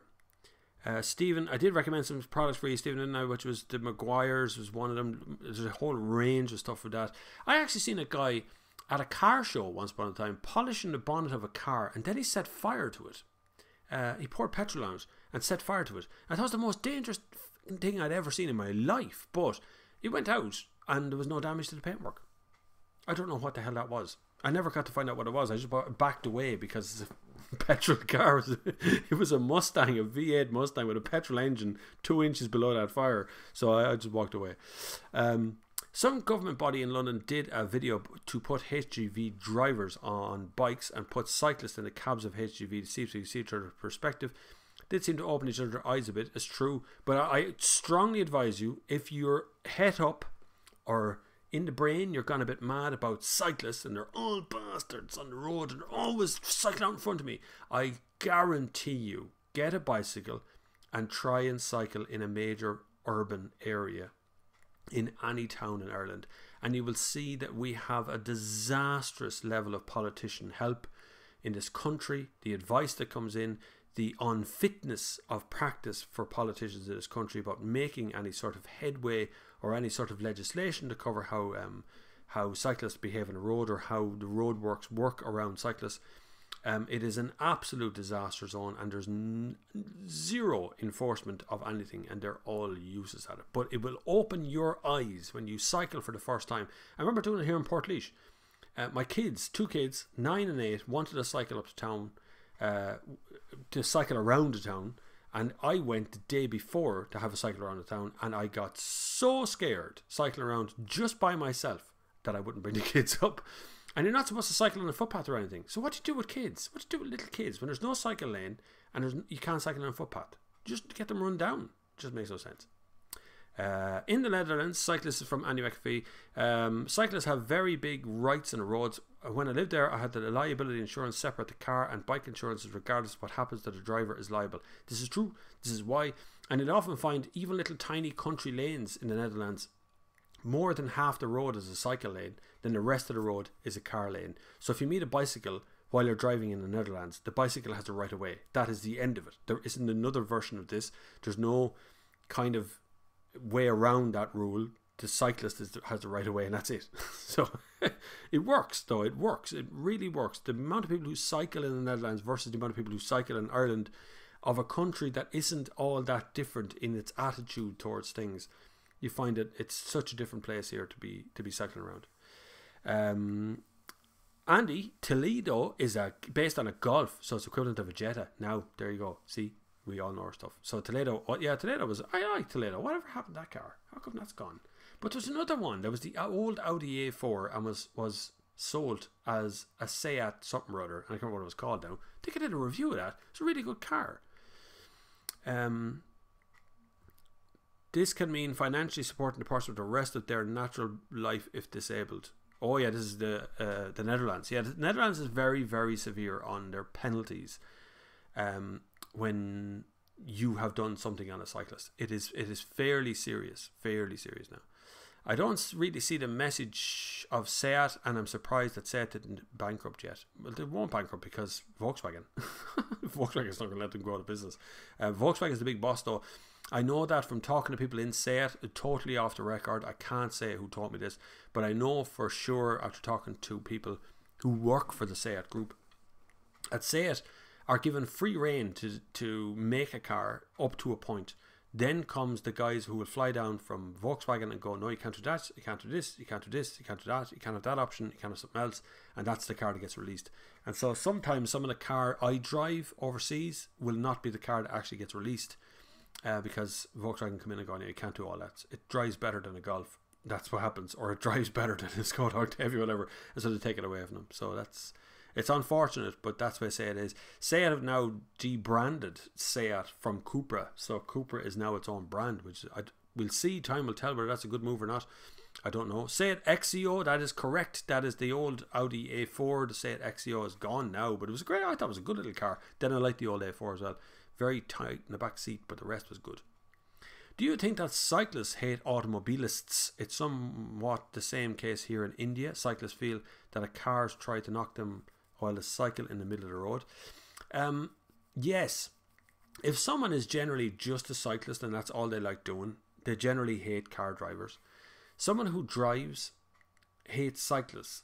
Yet someone who goes from driving to cycling hates the person the opposite to them. So if they're cycling, they hate drivers. If they're driving, they hate cyclists.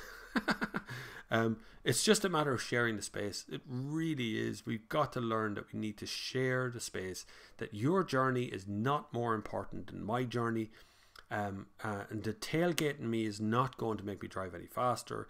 That overtaking me on a blind corner because you want to get home so you can watch the football match is not more important than me driving at the regular speed limit so I can get home to have my dinner. It's irrelevant. We've got to understand that the space we're all in is the same space. Your space is not more important than my space. So it seems crazy, but that's a really easy way to think about it, that we all just share this little tiny planet. We don't have another planet. We don't have a life raft. We're already on the life raft. There isn't somewhere else to go. So we all just kind of get on and be kind of cool around each other. If we all just avoid contact, no one gets hurt. It's pretty straightforward. 1.5 meters isn't going to save a single cyclist on the road. You can mark that in your calendar. The deaths of cyclists in this country won't go down next year because that 1.5 meter rule has come in. It's not going to make a blind bit of difference. All it means is I'll be punished if someone can prove I was closer than 1.5 meters to them. Doesn't make any sense whatsoever. The real sense would be driver training, to invest in the RSA, to make sure the RSA is investing in driver training, that the drivers actually have to go out and take an advanced driving course as part of a normal driving test, that cyclists have to take part in a driving course or in a cycling course that shows them how it works as well, that you can take groups of people, change the rules so it's 2 abreast at all times, 3, 4, 5 people across the road taking up the whole width of the left side of the road at cycling pace and just staying there. Like just this morning, it happened this morning as I was cycling along. You got these 4 or 5, 6 people, and it just took up the entire left side of the road. So I stayed behind him, it was fine. But you know what happened? The guy behind me overtook me and them, nearly caused an accident and pulled in front of the whole lot of them. So who's in the wrong for that one? Sean Cassim was there but retracted his message. What happened there? He asked the question then took it away. Anyway, Paul Hickey, hello from Lanzarote. Just ordered a new VW Tiguan. What's the story with the AdBlue in the newer diesels? Okay, so newer diesels have a thing called DPF, which is a diesel particulate filter. It's a filter underneath the car that catches big particles of soot, and when the car reaches a certain temperature, it reburns all those particles of soot, make them smaller and smaller and smaller, till eventually just whatever comes out of the exhaust at the back meets a certain standard. Still puts out NOx and CO2 and so on, but much lower. The problem used to be that the cars had to reach a very high temperature for that to be burnt. AdBlue, which is basically pig urine. It's what it is, basically ammonia. So what that does is it gets injected into the diesel particulate filter and lowers the temperature that soot will burn at. So when it reaches a much lower temperature, much lower speed, it burns the soot just as quick. But it also means you have to buy this AdBlue. So you have to put it in every 3,000 or 4,000 kilometers. And it also reduces the size of your fuel tank. So if you had a 55 litre fuel tank, you probably have a 50 litre fuel tank or a 45 litre fuel tank, because the fuel tank now is half AdBlue. You can buy it in any petrol station. It's very expensive. I think it's very expensive for what it does. But you can buy it in bulk as well. It's a weird one. It's very difficult to deal with, I suppose, because it's something different we have to do. It's not something we've all talked about very much. It is another investment in diesel cars. If you really want to save money, buy a petrol car, because unless you drive, well, you're in that Spainy kind of part of the world. But petrol, because Spain's huge. But petrol cars don't have any of that problem, so buy a petrol. Sorry. Sorry to burst your bubble. I really don't like the message of said, except maybe Leon Cooper. Yeah, that's not Sayed's message anymore, it's Cooper's message. Sayed Exio, right, Mick Lawler, well done. John Coleman, hi Bob, if a business owner has a passenger Range Rover Sport, could it be remove the seats and tax it as a commercial? The passenger tax is $2,350, very expensive going forward. John Coleman, yes. You can, but you need to do it now before the rules change. So it needs to be done with urgency, because that means you can keep what you've got and it'll continue being commercial.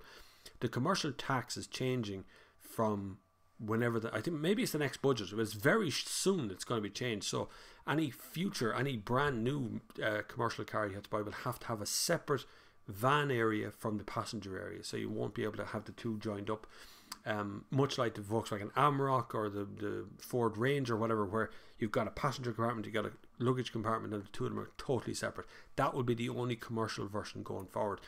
The ones you've currently got, if it's a passenger one now, converted to commercial urgently. Get the thing done, get the tax difference changed, and have it commercialized, and then that's the end of it. It stays as a commercial for the rest of its life, and that's it pretty much. What do you think of the leaving cert, Bob? Says Alan Thomas. Well, it's kind of a question what I think of school in general. School is a great place for getting communication going with people, with learning how to learn, understanding how to learn. It only works if you've got a damn good teacher, or if you've got people who are actually enthusiastic about teaching you. Leaving cert is a stepping stone. It's treated as the be all and end all for everybody in the world. Like, oh my God, I'm losing sleep over leaving cert. It's only a stepping stone to the next thing, to the next bit you're going on to. So when you leave secondary school, are you going to college, you're going to get a job, you're going to travel the world for a year, whatever it is, right? You could literally do nothing from age 18 to 30 and still have a fabulous career, go to college, get degrees, get diplomas, get whatever you want to do. Why does everybody want to run into college so quickly? But the Leaving Cert is a very important qualification these days. When I was a young guy, it wasn't having a job, going to getting work, getting money was far more important than schooling, than doing that sort of thing. But the people who succeed in life tend to be the people who go to school for the longest or go to school for the best reasons to learn. That's the most important part. And so I've no problem with the Leaving Cert, but it's not the be all and end all of your life. Failing it it's even a bad word. To fail the Leaving Cert is a bad thing. Do it, get through it, get to the other side of it, keep your head straight, understand that there is an entire lifetime after the Leaving Cert, a whole other lifetime. I'm close to 50 and I still have a whole other 40, 50 years possibly of progress left in me. So who knows? I could go back and do a college course between now and 60 and still qualify. So don't worry about it. And he says, the current Toledo is a rebranded Skoda Rapid, but in the same factory in Czechoslovakia. No, in Czech Republic, CZ. MERS polish was all the rage at the time. Yeah, that's right. Remember that MERS? Yeah, I wonder where that went. I don't know what happened after that. A lot of stuff didn't come back into Ireland again, particularly the American brand stuff didn't really make it back in. Okay, so it's even smaller than before because Rapid is based on the Fabia Polo. There's a whole different conversation happening in the community. Do you notice that? This happens every week now. Lots of people start their own little conversations within all the It used to be everyone just asked me questions. Now they ask each other questions, and I absolutely adore that. I think that's great. It's such a cool little community. You can support this community, please. It'd be brilliant if you could. By hitting the PayPal link down below and submitting whatever you can, whatever you want to put in. You can do it on Patreon if you want to do. Patreon is more like a kind of a stage thing, happens every month. You can do like £2 a month, or you can do £5 a month, or £10 a month, whatever it is. There's also cryptocurrency, or the super chat here as well if you want. And if you're a business owner and you're interested in sponsoring the videos the same way as clearwater.ie does, you can get in touch with me and we'll talk about options for doing that one as well. We do reach a gigantic amount of people every week. It is summertime, so the hits now are a little bit less than normal, the same as every year. It tends to go down as the sun comes out, as people start to go on holidays and things. You find every YouTube channel is the very same. It all starts to fall away a little bit. And YouTube is absolutely stupidly messing around again in the background, playing things out and trying to put stars from Hollywood as their own YouTube Red series. Oh, it's just this messy, horrible thing. It'll be Netflix for the next few years. Don't ever become a YouTuber, kids. Go out and get a normal job. Go out and be productive doing something else. Good afternoon, Bob, back in the UK. Good man, Mark Howells Prescott. Which of the payment methods makes you get the highest percentage of what we donate to you? Prefer you get some sort of company talking about some providing service for providing service. The highest percentage of payment comes from PayPal. So what you send is nearly all of what PayPal gives me as well. They do take a small percentage cut, but it would be the highest percentage coming to me as a single off payment. Patreon would be second. Bitcoin is in there as well. Super chat would be the worst, but it doesn't really matter. It's not about that. It's more about you supporting the channel. I'm never worried about how much, or if someone can't afford it, I don't care. That's irrelevant. If you can't afford it, you can't afford it. I understand where you are, but it's only for those people who think they can afford to do this. As a business, you can sponsor the channel. That's something we work on together. I work with the business and we figure out what way you wanted to approach, what you want from it as a business. What I'm willing to give as a business is the more important part. I'm not for sale, for instance, so I'm not going to say to your business the best business that ever worked on the planet because you pay some money. That's not going to happen. So the most important part is that you get what you need from it, and I can give that along the way. So that's for a business part. But if you just as an individual user, PayPal is probably the best way out, because it can be just a single one-off donation of whatever amount of money you want, and that means I get almost all of what you're talking about there. PayPal's good until you want to take it out through a bank. So if you want to transfer PayPal to a bank, they take a cut out of that. But if you want to actually pay something online through PayPal, they don't really take it. They only take a tiny little percentage out of that. I think they take it from the other side. So say you want to buy a Steam game or something where you can pay in PayPal. You can't buy anything on Amazon from PayPal. Feckers. Anyway. Hi Bob, which is better engine in the Honda Civic? 1.5 VTEC 182 horsepower or 1.6 diesel 120 horsepower, around 40,000 kilometers a year, and both engines are economical. I would go to diesel. The 1.5 petrol is a very, very good engine, an excellent thing to drive, good performance and all the usual stuff, but your mileage is 40,000 kilometers. That's a fair whack, right? That's a good chunk. And the 1.6 litre diesel that I drove, I got fairly good performance out of it, but the fuel economy was amazing. I got like 1,260 kilometers or something out of a tank of diesel from it. So, and that was just one tank of diesel. Really, really economical car. So I would go the diesel route in that one, Daniel. Unless you really wanted that extra petrol power performance, just because the diesel one would get you a much better distance. Des Byrne, great advice on waxing your car. I love base white car with non-metallic paint. It's very soft waxing, essential protection. Definitely, if you ever want to enjoy your car again, you're looking out the window, you go, God, it's a miserable looking look. Get some wax. Go up to your local motor factors. It could be Halfords, it could be whatever it is that you're going for. Go for the local motor factors.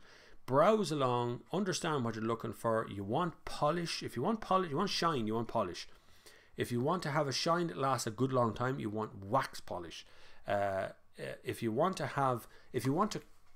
got dull patches on your paint, so you've got a little patch of paint that looks really dull in comparison to the paint around it, then you want to have a cut, so you want to cut that. So things like T-cut or anything that ends in cut, anything that has a soft grain to it. So when you feel the polish in your fingers, you can actually feel a little bit of grit in it. It's kind of a gritty feeling. That's going to take off that layer of stuff and end up back at the polish again, or back at the shine again. Clay is another one you can do as well. You can do what's called a clay bar. You can clay the entire car, and that's a kind of a cut system as well, but it's much more gentle. It takes it off very easy. There's so many different versions out there. Just learn what it is. Loads of YouTube videos out there as well about waxing and polishing cars. You know, take it into your own method of doing it. I tend to buy women's shampoo. You know, the shampoo and conditioner in one. L'Oreal make it and stuff. You can buy it in Tesco's for dirt cheap. I mean, buy the cheapest one you can possibly find and use that for washing your car. It leaves a lovely shine over the top of it, honestly, and then polish off the shine with a proper polish, and you get a really good clean of the car as well. Desborn, share the space. Love Dublin, the tri-streets with no lanes or signs, make all slow down, live in a better city. That's what I'm talking about. Sharing the space is the most important part. I've been in many cities in the world where the shared space environment works. Actually, a good city here in Ireland, to have a look at it in operation, is Kilkenny. Kilkenny's a very compact, tiny thing. I don't know how it ever became a city, but it's a very small little city. It is a city though, and it do have shared spaces where the road is flat to the footpath. And so cars and pedestrians and cyclists all have to share that space, and everybody's like, oh wow, we're all in each other's way. It does work. It can be awkward sometimes, but it does work. ETJC, looking at 2013 to 2014 Mazda 6 Sport Estate for my wife. 6,000 to 7,000 miles a year, initially rising to 10,000 miles. I like the diesel performance, but concerned about the lack of miles. Steer clear of diesel. Your mileage is too low for diesel. It's going to cost you too much over the time, so I would go for petrol on that one. Why I say it costs too much is because diesel is, number one, more expensive to service. It's more expensive to buy. And not diesel itself, but the actual engine to begin with. So the car is more expensive than its petrol alternative.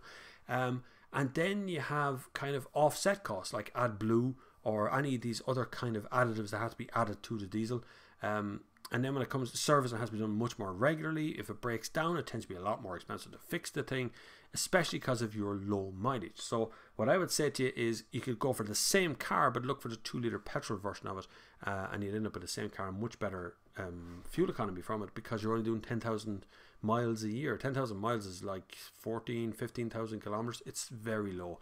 If you were up around 30 to 40,000 kilometers a year, I'd say diesel. Other than that, I'd still veer off there somewhere and stay with the petrol one, or even go electric. You could get away with electric on that. I know Mazda don't do electric, but you could get away with electric on that one. My God, that just suddenly jumped forward to so many questions. Right, Sean Cashin. I met Sean Cashin once upon a time. He lives over in Mount Melick. Hi Bob, I heard that the new Duster is coming to the UK in June or July. Will it come to Ireland then? It'll be a little bit lagging behind. It might only come in sort of December, but it'll be round there. Generally, once we miss, so the 2 registration points of the year is January and June. So if we miss June for a launch, they tend to hold on until they're a bit closer to the January point again. So it might be November, December before we actually see it come here. I wouldn't expect a big change from the Duster from where it is right now. The Duster's been fairly successful for Dacia. I don't foresee that they're going to change too far from being that affordable off-road 4x4 car. That's what they're relying on. They're relying on the bottom end of the market. It works for them very well. I can't imagine they're going to stray too far from that. So I wouldn't imagine that they're going to see too much of a change from there. No problem at all, Alan Thomas. Do you play any games? Mention Steam. If so, what? I do from time to time. When I get time, I don't really play all that much. I went back to playing Mad Max the other night, which is a great game. It's on Steam as well. It's on, I guess, on sale this week at $4.99 or something. Plays on pretty much any PC, because my PC is quite old at this stage, so I don't really play some of the modern stuff. But I don't play Battlefield or any of that sort of stuff. Boring. The kids play loads of games here. All right. My eldest daughter's pretty much into gaming. We do play. What's the name of that game that's out now? The one that everyone seems to like at the moment. They're all talking about it. The Battle Bus and all that. We do play that little thing every once in a while. That's not on Steam. It's available elsewhere. But I don't play as many games as I used to now, because I'm just tired of games. Most of the games are crap as well. Thought PayPal was best. Yes, it is best, Mark. That's the one that you'll get the biggest cut from if you're looking for how people pay here. Is PayPal gives you the biggest cut. Paul says Dacia models usually follow a little while later here in Ireland. Got the new Sandero Stepway. Had to wait a few months before it was available. Even the options before it was even longer. Yeah, it does. UK is almost always the first market that gets these things, and then we kind of lag a few months behind that. Not for any particular reason. We just have different registration points than the UK. And the UK tend to absorb all of the allotment for cars. So every country, every district, when a car is launched, they're allotted a certain amount of cars. So if a new Audi came out tomorrow, Audi Ireland will be allotted, I'm just pulling a number from my arse now, is 1,000 cars, right? They're going to get 1,000 brand new A4s to sell, and that's it. Now Audi can fight to get 1,200 of them. They can fight to get 900 of them. They can say, I only want 500 black ones and 300 red ones and 200 blue ones and whatever, right? But that's their limit. So once the car sells out, they're on a rotation to get more. So every once in a while, the factory will shut down production on German models and will start producing UK models. And then we'll start producing Irish models and so on. So because the steering wheel's on a different side. And the same for Dacia. So when Dacia goes into production for the UK send some of their allotment to us, and we start selling them here. Fortnite is correct. That is the game myself and the daughter have been playing for the last while. It's good crack in fairness to it, but it's very frustrating. It's so frustrating. Bob, what is the average salary in Ireland right now? The average industrial wage, as far as I remember, is €30,000 a year. I think might be 35. I think that's the average industrial wage. That is a far cry from where it used to be. I would suggest that people are probably earning closer to 10 grand less than that per year, as taxes take chunks out of that sort of stuff. But there's a lot of taxes here. Steve Bailey, hi Bob. Do you think diesel car sales have dropped, or is it because of scaremongering? So scaremongering among diesels. Yes and no. Diesel is its own fault. It's its own thing. It's made its own enemies along the way.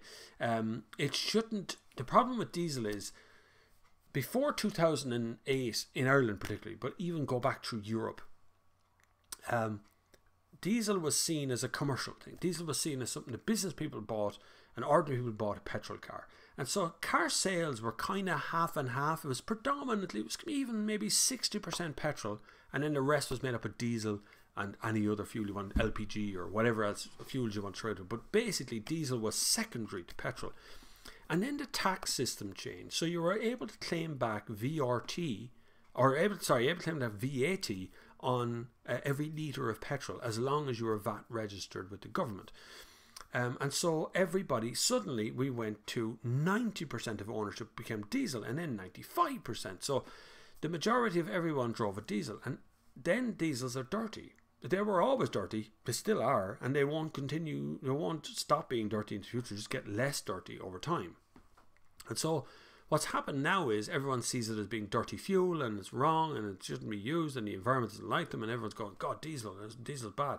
And it's just happened very quickly, and a lot of that cause came from Volkswagen's Dieselgate scandal cheating systems in the US, but they weren't alone. BMW was involved somewhere in this as well, as was all of the German brands, in a sort of a cartel. They were being investigated because of that. Mercedes, BMW, Volkswagen Group, being Audi particularly, but Volkswagen Group, so they're all kind of, this cartel thing was going on. So there's lots of little ins and outs and weird stuff. Look up DW, is it DW News Report? They did a good thing on the Dieselgate scandal thing from Volkswagen.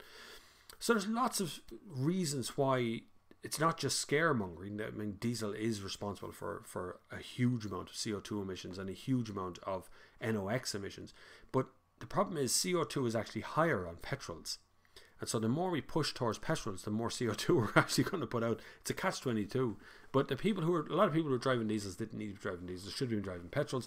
A lot of people driving petrols could have got away with an electric car, and so on. So we need to just change how things are going.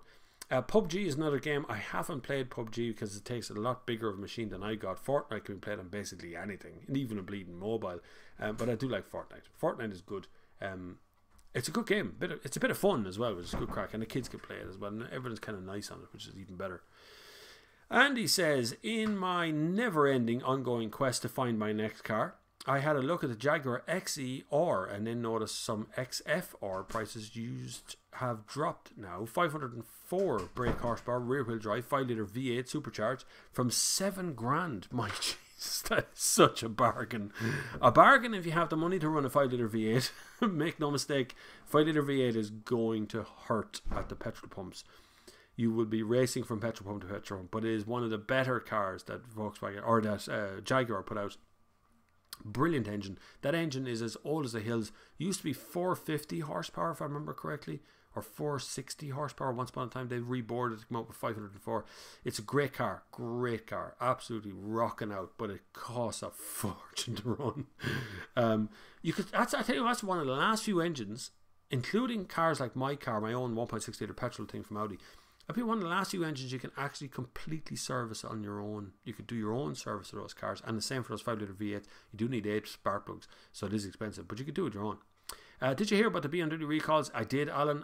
Just talked about it earlier, but just to sum it up really briefly, BMW recalling about 10,500 cars in Ireland. If you're a BMW owner of any kind and you have any concerns, you can free of charge drop into your BMW dealer, and he will check all of your histories to make sure everything's okay, and your car will be checked, and it will be totally free of charge. If you are actually affected, you will be getting a letter from BMW in the next 7 days. They're currently just trying to track down all of the owners.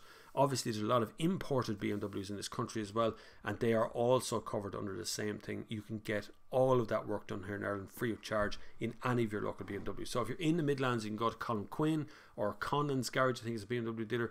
There's a few BMW dealers, definitely drop into Colin Quinn. He'll sort out in a blink of an eye down there in the Midlands if you're hereabouts. But no big deal. It would be a big deal if it actually does break down on the motorway. Okay, so it's dead engine stuff, so the car cuts out mid driving while you're driving on a motorway or somewhere. Could be dangerous. Bob, I want to visit Ireland. Do you prefer to rent an automatic transmission? I'm afraid about changing the side of the steering wheel and changing gears to left hand. You will find it difficult for about 10 minutes to drive on our side of the road. I'm the same. I go over to Europe very regularly. Don't forget, England and Ireland is the only place in Europe that actually drives on the left hand side of the road. Everywhere else drives on the right hand side of the road. So it takes me about 10 minutes, and it always happens at T-junctions. You pull up to a T-junction, you go, do I pull out on the far side to go that way, or do I go out on the near side to go that way? So there's always a moment where it hits you. You can rent and specify automatic transitions. There's usually a surcharge for that in Ireland, and it's usually bigger cars in general that would be automatic. So you'll end up renting an Audi or something instead of renting a Ford Fiesta. But you can, I mean, it's up to yourself. It'll take you about 10 or 15 minutes to get the hang of it. Really won't take very long to get used to. Gears are still in the same order as they are everywhere else. You're just changing with your left hand instead of your right hand. I do find driving on the right easier than driving on the left. And I've been driving on the left my whole life. But John Bitt, do car manufacturers ever alter suspension and other technical settings depending on European country destination? Yes, they do, John. For sure they do. Even tires, suspension, sometimes the brakes, sometimes the seats are altered depending on the country that it's going to. Suspension is the last thing that happens to a car just before its launch in whatever country it's being launched in. So if I fly out today and I fly to France or Nice or something where a car launch will be on, like it was for the Mustang a few weeks ago, that car is tuned for Nice to make the car feel the best it can be there. So when you review a car, you kind of look at the suspension and go, that's really good, I like the suspension here. Then it comes into Ireland and you drive the thing and you go, oh, this is crap because the suspension isn't right. That can happen, but generally our suspension that's tuned here is tuned the same as the UK's one. So if you're buying it here or the UK, you'll get the same suspension. A lot of car manufacturers actually test suspension, including Porsche, Range Rover, Land Rover, Ford, Nissan. They all test their suspension here in Ireland. They actually go down to the west and test their suspension systems down there, and you find them up in Wicklow. You'd often, if you go up in the M50 or hang around Dunleary for a bit, you'd often see those kind of camouflaged cars pull off the ferry. They all come here in Ireland, so they come over here to test their suspension systems and handling setups. But yeah, suspension is one of the last things that happens with a car before it gets launched, which is why the very last generation of the Saab 9.5 never felt finished, because they never got it finished for the suspension. Bosch have a new NOx device for diesel cars coming to clean up the diesel engines soon. Yeah, look at that. And they failed to mention that they were the ones who caused the Dieselgate scandal from Volkswagen in the first place. It was their NOx systems that made the car know that it was on a rolling road. And amazingly, we are now changing over how we measure the amount of CO2 and fuel economy to rolling roads. Isn't that weird? Anyway, we won't mention that one. No conspiracy theory here, lads. Do you have any problems with the change gears to the right hand? No, not really. It's just that way.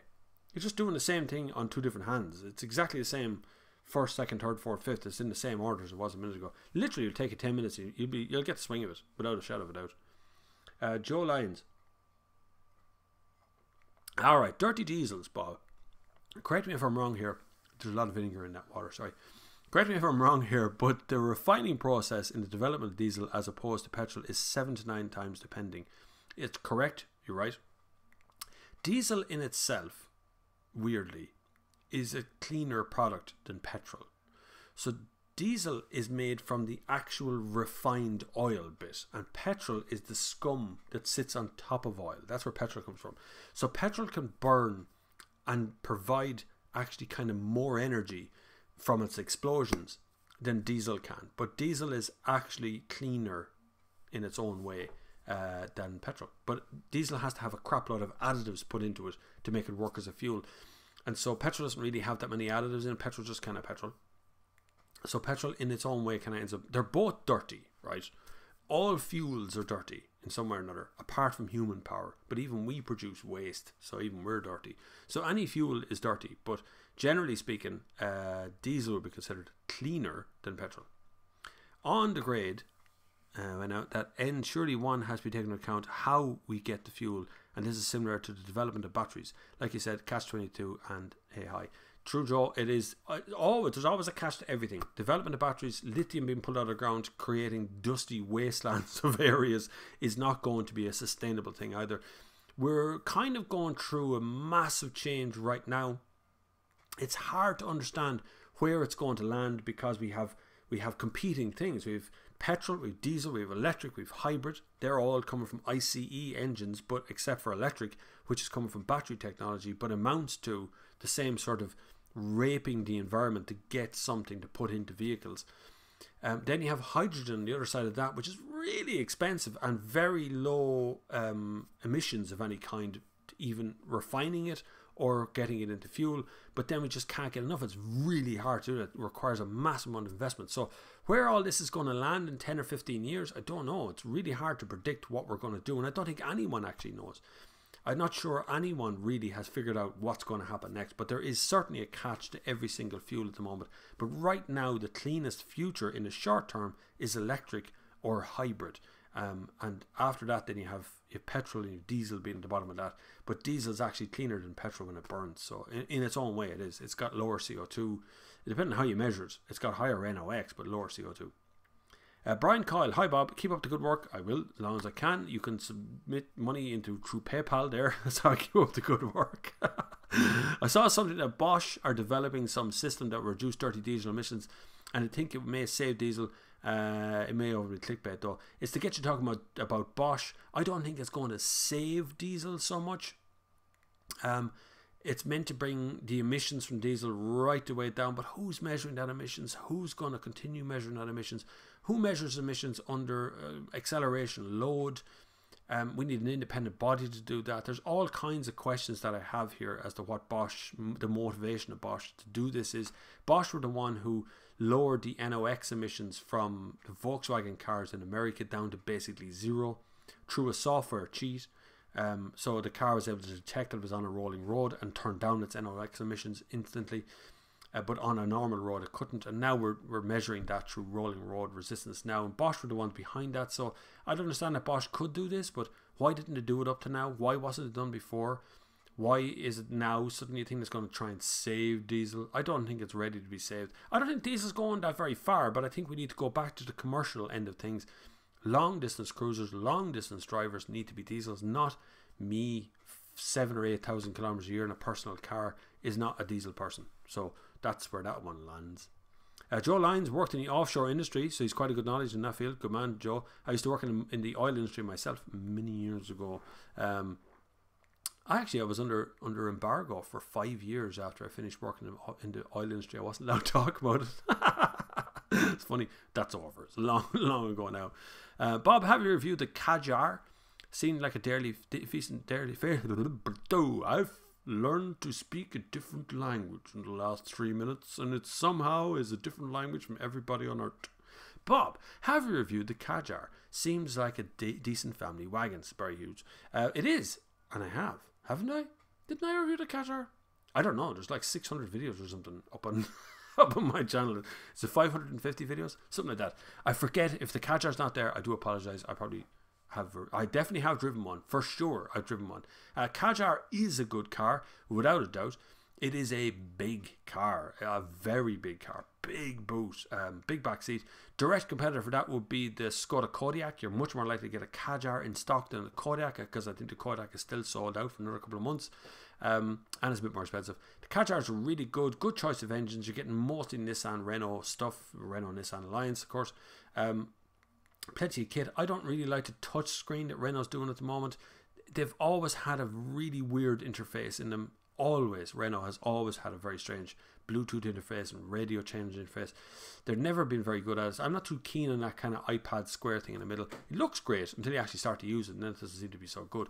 But a good car, without a shadow of a doubt, a really good value. I know plenty of people who had them and are very happy with them. So yes, I would highly recommend the Kadjar. Look around as well for, like I say, Kodiaq would be a Skoda version of the car. That is an exceptional car, but it's sold out. So unless Skoda can address that thing, it's very hard to get going on it.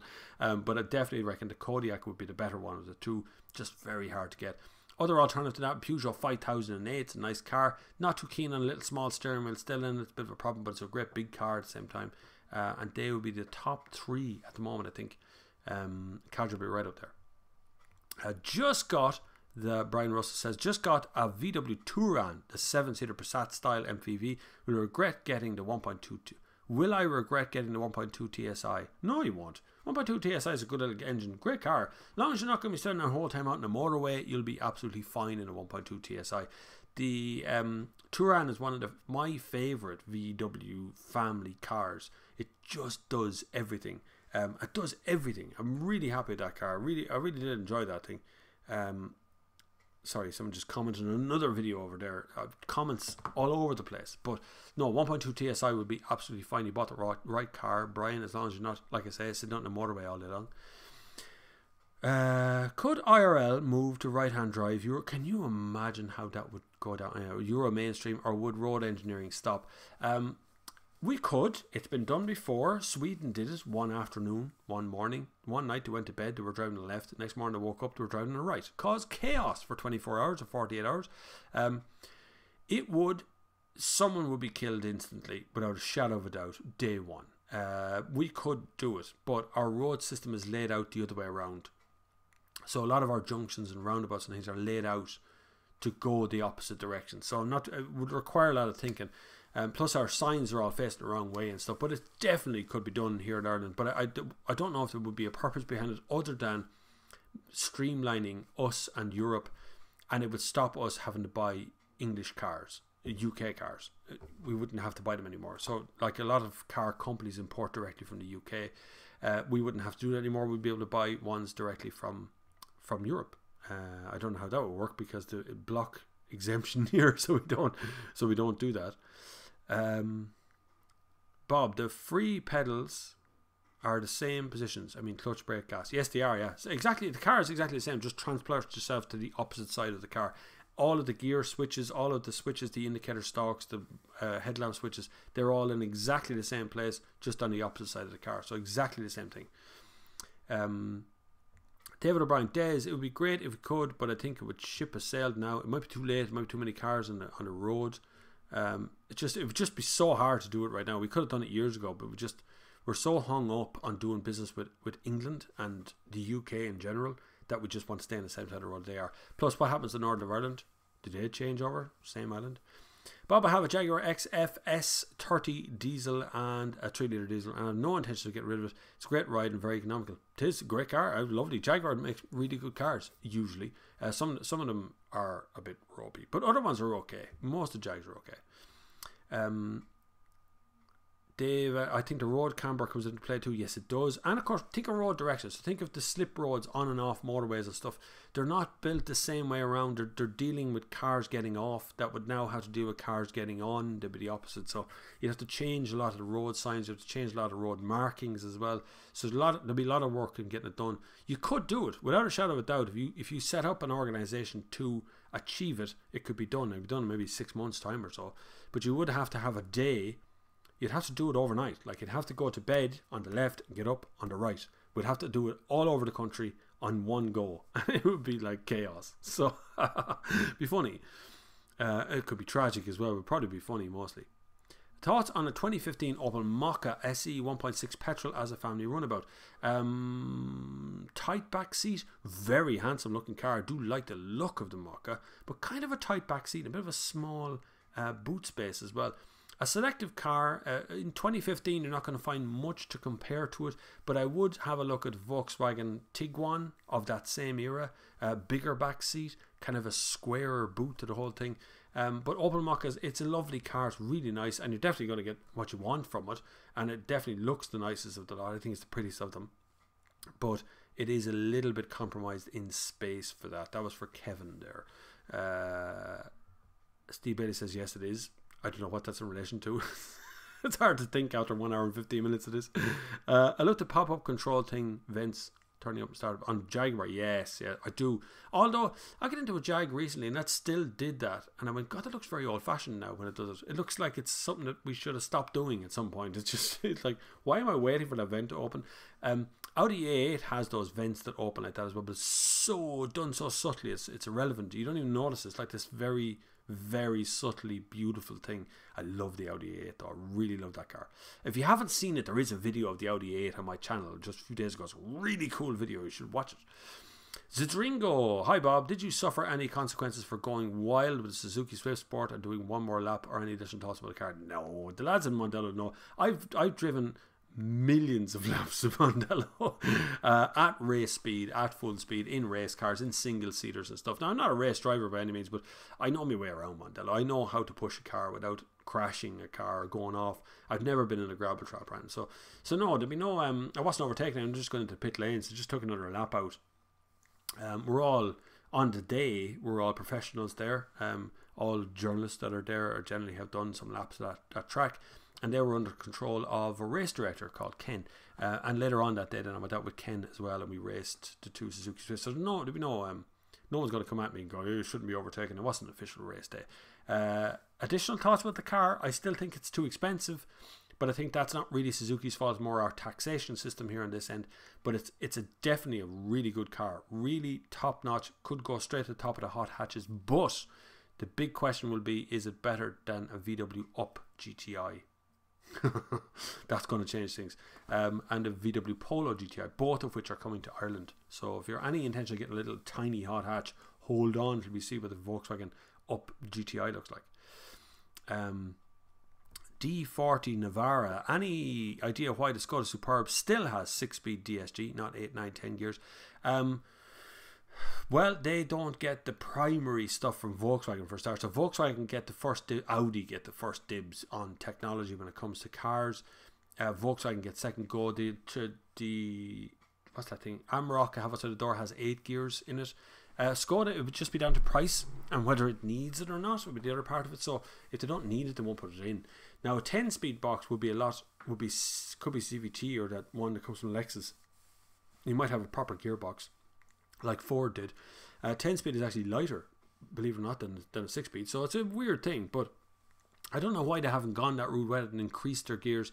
They might at some stage this year. You might see an 8 or 9 appear out from Skoda, but it would mean putting the price of the car up, and that's not something Skoda necessarily need to do right now. They need to keep their cars affordable and cool, and that can be a difficult thing because right now the Karoq is one of my favourite small cars, but it's lost in among all those other cars because it's just kind of like them, you know, and they're all basically the same. They're all looking after the same market. Steve says he's had the car for 3 years now and still turn around and look at it when I park it. God, I love that experience, don't you? I love that. I honestly believe, I've held this belief since I ever could drive, and since particularly the last 10 years. 80 to 90% of happy ownership of a car is looking out the window at the car and going, that's a cool car, and I own it. I really do think that's 90% of your happy ownership. The other bits is made up of running costs, servicing costs, the usual run-of-the-mill things, how much things cost now. But realistically, if you can drive by down the street and you're looking in the window of a chemist or something, big glass thing, and you see a reflection of yourself driving the car and you think that's cool, that's 90% of happy ownership. But yes, if you can be walking away from the car after parking and go click and you look back and go, it's my car, that's cool. That happens to me sometimes with press cars. You go, that's just cool. I just locked that car and that's the car I'm driving. Where are we? If you don't, nobody would buy a Passat. That's, yeah, I suppose there's another way of looking at it. 6-speed DSG is better for handling bigger torque, bigger engines and more power, and so they use them as Superb, which is a big car. Also for towing capacity, less gears for towing is better than more gears for towing, unless you're driving a giant Jeep like that thing outside the door. Can you imagine the border issues if ROI changed to the other side of the road? Yeah, can you imagine that? You wouldn't even know where the border is, then you cross the border to change the side of the bloody road you're driving on as well. Although a mate of mine drove from Libya in Africa to South Africa and changed the side of the road 4 times on the way down, just by crossing the border to change the other side of the road to drive. And one country, can't remember what it was, didn't have an actual side of the road to drive on, so you just drive whichever one you wanted. So it can be done. It's a drink go, but the Passat has a DSG 7. Yeah, that's true. Touchscreens moved on since I worked at Jag Browns Lane 2002. XJ first car with touchscreen. I haven't moved on that far. Jaguar Land Rover's in trouble with their touchscreens. Even I had a problem with the touchscreen in the Range Rover Velar, and had a problem with the suspension in the Land Rover Disco. So electrical is still a problem there, the Saint ST1. Steve Bailey, Bob, if you're buying a Dacia, which model and why? Do you really have to buy a Dacia? And I'm not slagging off Dacia, but Dacia would, if you owned a 10-year-old car, right? Now it's 10 years old, and you're upgrading to a new car, I'd understand someone going Dacia, because Dacia's going, or Dacia, or whatever you want to call it, is going to be quite an upgrade from a 10-year-old car. It's a brilliant place to be. But if you're in a car that's 3 or 4 years old and you're upgrading, you need to upgrade. So you need to go beyond where Dacia is. So unless you're doing that, now the Dacia I would go for probably Sandero. I might go Duster even as well, because you get a 4x4 and it's a proper 4x4 thing and actually does work. But you know, they're not great to drive. They're not a great car generally. They are very affordable, and that's where they fit beautifully. In that, if you are upgrading from a 10-year-old thing, you would find a happy home in a Dacia. But unless you're upgrading in that route, you're probably better off to look at the Renault Group cars, because they're much more modern, much more high tech, much more interesting to drive as well. Although they do feel they are a bit more expensive. 7-speed DSG is now on the very latest Superbs. It is actually, yeah, I remember seeing 7-speed DSG last year. Yeah, 7 I think. It's hard to keep up with them all, to be honest with you. But have you ever driven any SsangYong range? Yeah, there is a review on my channel there of SsangYong, whatever the small Jeep is. Not bad cars. Don't get me started on a Rodius now. That's the 7-seat thing. It's gigantic inside, but dear God, I'd want a face transplant to feel like I'm going to be driving the car. Talk about looking at a car. It hurts my brain even to think about the car. It's nearly as bad as a Nissan Tida. Almost as bad. Not quite though. Not that bad. But it's nearly that bad. I had the great displeasure of having a taxi pick me up, which is SsangYong Rodius once upon a time. I thought I was going to have a heart attack. Nearly died. I nearly sent him away. I nearly gave him the money and just went, here, take the money and go on and send me a different car. But some of the SsangYong range is getting better. It's getting better. It's coming back. It is a heavily Asian influenced car, never really designed to be in this part of the world, but just happens to be here. They don't really cater for us. They cater for other markets. But they're getting there, slowly but surely getting there. Imported by, what do you call them up in Dublin there? The lads that does Harris does SsangYong in this country. They actually have an outlet there on Naas Road for SsangYong, if you're interested in looking at SsangYong in Ireland. Kay Hewitt, I gave up one of my dream cars recently, a Fiat Panda 100 horsepower. Oh my God. I'm going to lie down now. That is a total future classic, by the way. I just thought I'd tell you that. That's one of my highest desired cars of all time. A Fiat Panda 100 horsepower. It is look them up, honest to God. Go to Dundee or something right now and look up Fiat Panda 100 horsepower. Beautiful little thing and such a rocket of yoke. I'm arranging to make a video about one shortly. It's one of the classic cars that I'm going to be doing in the near future. Leo Nolte, which you may remember from a video recently where we went for eFox engineers. We went to the Norse Run, which was great. Really enjoyed that. It was such a great day out, and he has a 100 horsepower Panda, and I'm going to be doing a video on it. Anyhow, sorry, back to your question, Kay Hewitt, because I had so many problems and replaced it with a 2012 Suzuki Alto 1 litre. I'm having buyer's regret. What advice should you give? Get your Panda back. That's my advice. Get your Panda back, for God's sake. Suzuki Alto 1 litre, yeah, that would be a shift, a mind shift. Although not bad though, alright car, just no power in them things, because it's designed to be. Try going for Suzuki Swift. Get rid of the Alto if you can. If you want to stick with Suzuki, it's great. Go for Suzuki Swift or go for Suzuki Swift Sport or something, somewhere around that age. The problem is the Panda 100 horsepower, even with all its problems, is a great little car. It was like a shoe. It was just so quick and so nice and such an interesting car. Very hard to, it's like the Alfa Romeo experience. It's very hard to give up on. It's very hard to deal with. But definitely, if you don't like the Alto, get out of it soon, because it's a 1 litre engine. It's very, what is it, 60 horsepower, 63 or 65 horsepower, something from that engine. Very low horsepower from that. So just be aware that it's going to get worse. Your buyer's regret is going to get worse over time. Try and get your Fiat Panda back and fix it. Spend the money on that. Anyway, what is your favourite small BMW? Love the old 320 Coupe. Yeah, me too.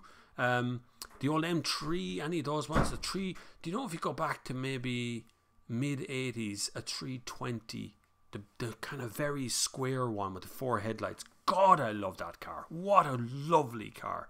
That would be my pinnacle of BMW, would be in that time, or go back to the original 3 Series, the original 320, which is a slightly different looking car. But there'd be a few of them around. I'm not good at those kind of names, those tags that they give them, the E46 or whatever it is. I'm not really deadly them. There's just too many of those bloody numbers out there. But definitely the older the 3 Series, the nicer it was. Bob, have you driven a new i3? I did, yes.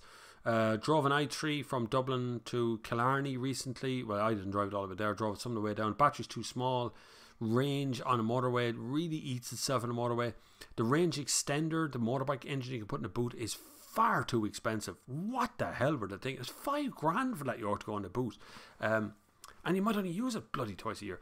But i3 is a really good car, but totally compromised. You can't open the back doors without opening the front doors. That is such a pain in the hole when you got kids. And the boot is a bit small as well. But look, it was a good idea. It'll mature into something cool eventually. The i8 was the same, very cool idea, but it'll mature into something else. I think there's better electric cars out there than the i3, and I think there's ones that are less compromised in general than the i3. So keep an eye out for those kind of ones. But if you're interested in BMW, definitely the way they manufacture, the clean systems that they use, the recycling, the all that sort of thing that they do, that's very, very clever. The dashboard of the i3 is made of things like recycled donkey jackets, and the plastics from fleece jackets is turned into the dashboards of the i3. So very clever manufacturing systems, but a very compromised car. Lots of design features over how it actually operates. Joe Lyon says, I remember my first car, Ford Fiesta, JSI 490. It was 10 years old when I inherited it from a sister. God, I remember those kind of cars. The memories in that car still live me 25 years and several more expensive and new cars later. Yeah, that's what happens. Your first car, you never forget your first car. It's like your first love, you just never forget the thing. Especially even if it was trouble or it was the worst car or the best car, it's usually something that's a compromise that you had to kind of inherit from somebody, or you had to buy it for dirt cheap or something. So it's usually that kind of car. I'd love to find my old Datsun Nissan Cherry, which was my first car that I actually owned, and not the first car I ever drove. The first car I ever drove was a Mark 1 Escort. I was 8 or 9 or something. I wasn't very old anyway when I drove it. Bob, do you know that the founder and owner of IKEA, Ingvar Kamprad, had an Octavia Combi in 2004? I'm not surprised. These guys tend to pick cars that are very clever. Which brand of car has the best new car smell? I don't smell it anymore, unfortunately. I don't. I'm immune to it. My whole family's immune to new car smell because every few days we change cars. We're in a different car, so the same new car smell, when I hop in, you go, nothing smells. I don't smell anything. The only one, I got into a Kia recently, and I don't know what they cleaned it with, but dear God, it opened the windows. The smell is terrible. I don't know what kind of cleaning product was used in the car, but it was horrible. But new car smell, I don't smell anymore. So I could literally jump from car to car to car to car right now. And I have lots of passengers who get into the car and go, God, I love the smell of a new car. And I go, I don't smell it anymore. So I don't know which one smells the nicest, because I always in a new car, so I never smell that kind of thing.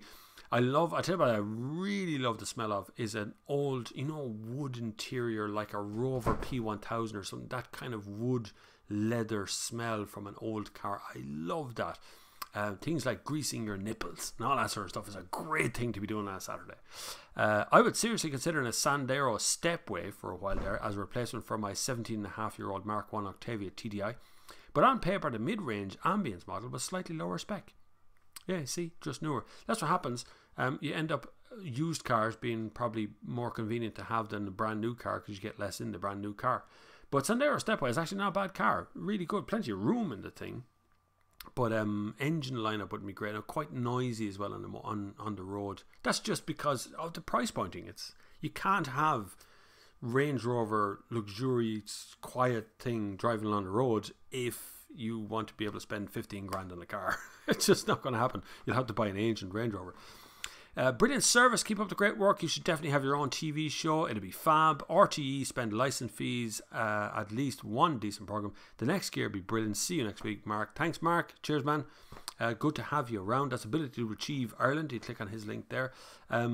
Loads of plans for what's happening in the future. None of it involved television, really. I've been over to the UK a couple of times. I've been talking to Channel 4 about doing something. I've been talking to a couple of production companies in the UK. Irish production companies seem completely hell-bent on not doing anything with cars, or if they are, they don't necessarily want me on it. I think they want influencers on it would be much more suitable. People who can influence you, who are a package that they know. They don't want journalists on it, because a journalist will go, that car is crap. And they don't want that, because that's negative. Oh my God, you don't want to say anything negative about the car. Like, you shouldn't say a car is cheap. You should say it's affordable, because cheap is a negative connotation. It's cheap. Cheap is cheap. That's the way it is. Cheap to me matters. You have a great week as well there, Mark. Thank you very much. I heard that historically left side driving was the first one until Napoleon changed it for misleading the enemy. I've no idea. Bob, if you're choosing the full EV, which one would you go for? Right now, I would go to e-Golf. I know it's too expensive. I know there's only one of them you can buy. There's loads of kit on it. But as a practical 5-door hatchback, the Volkswagen Golf is one of the best cars you can buy in the market today. The e-Golf is just the electric version of that. So you still get a full-size boot. You still get 5 full seats inside. It's still an automatic. It has active cruise control. It has all of the good doodads you want in a Volkswagen Golf shaped car. And all you got to do is plug it in once a day and give it a bit of electricity and it'll go forever. The Nissan Leaf is wider in the back seat than the previous Nissan Leaf, but it's still not wide enough, and the boot is still a little bit compromised, and the seating position is wrong, just wrong. For a tall person, you're just not going to fit in the car. And I'm tall, I don't fit. It's one of the first few cars this year that I don't fit into properly.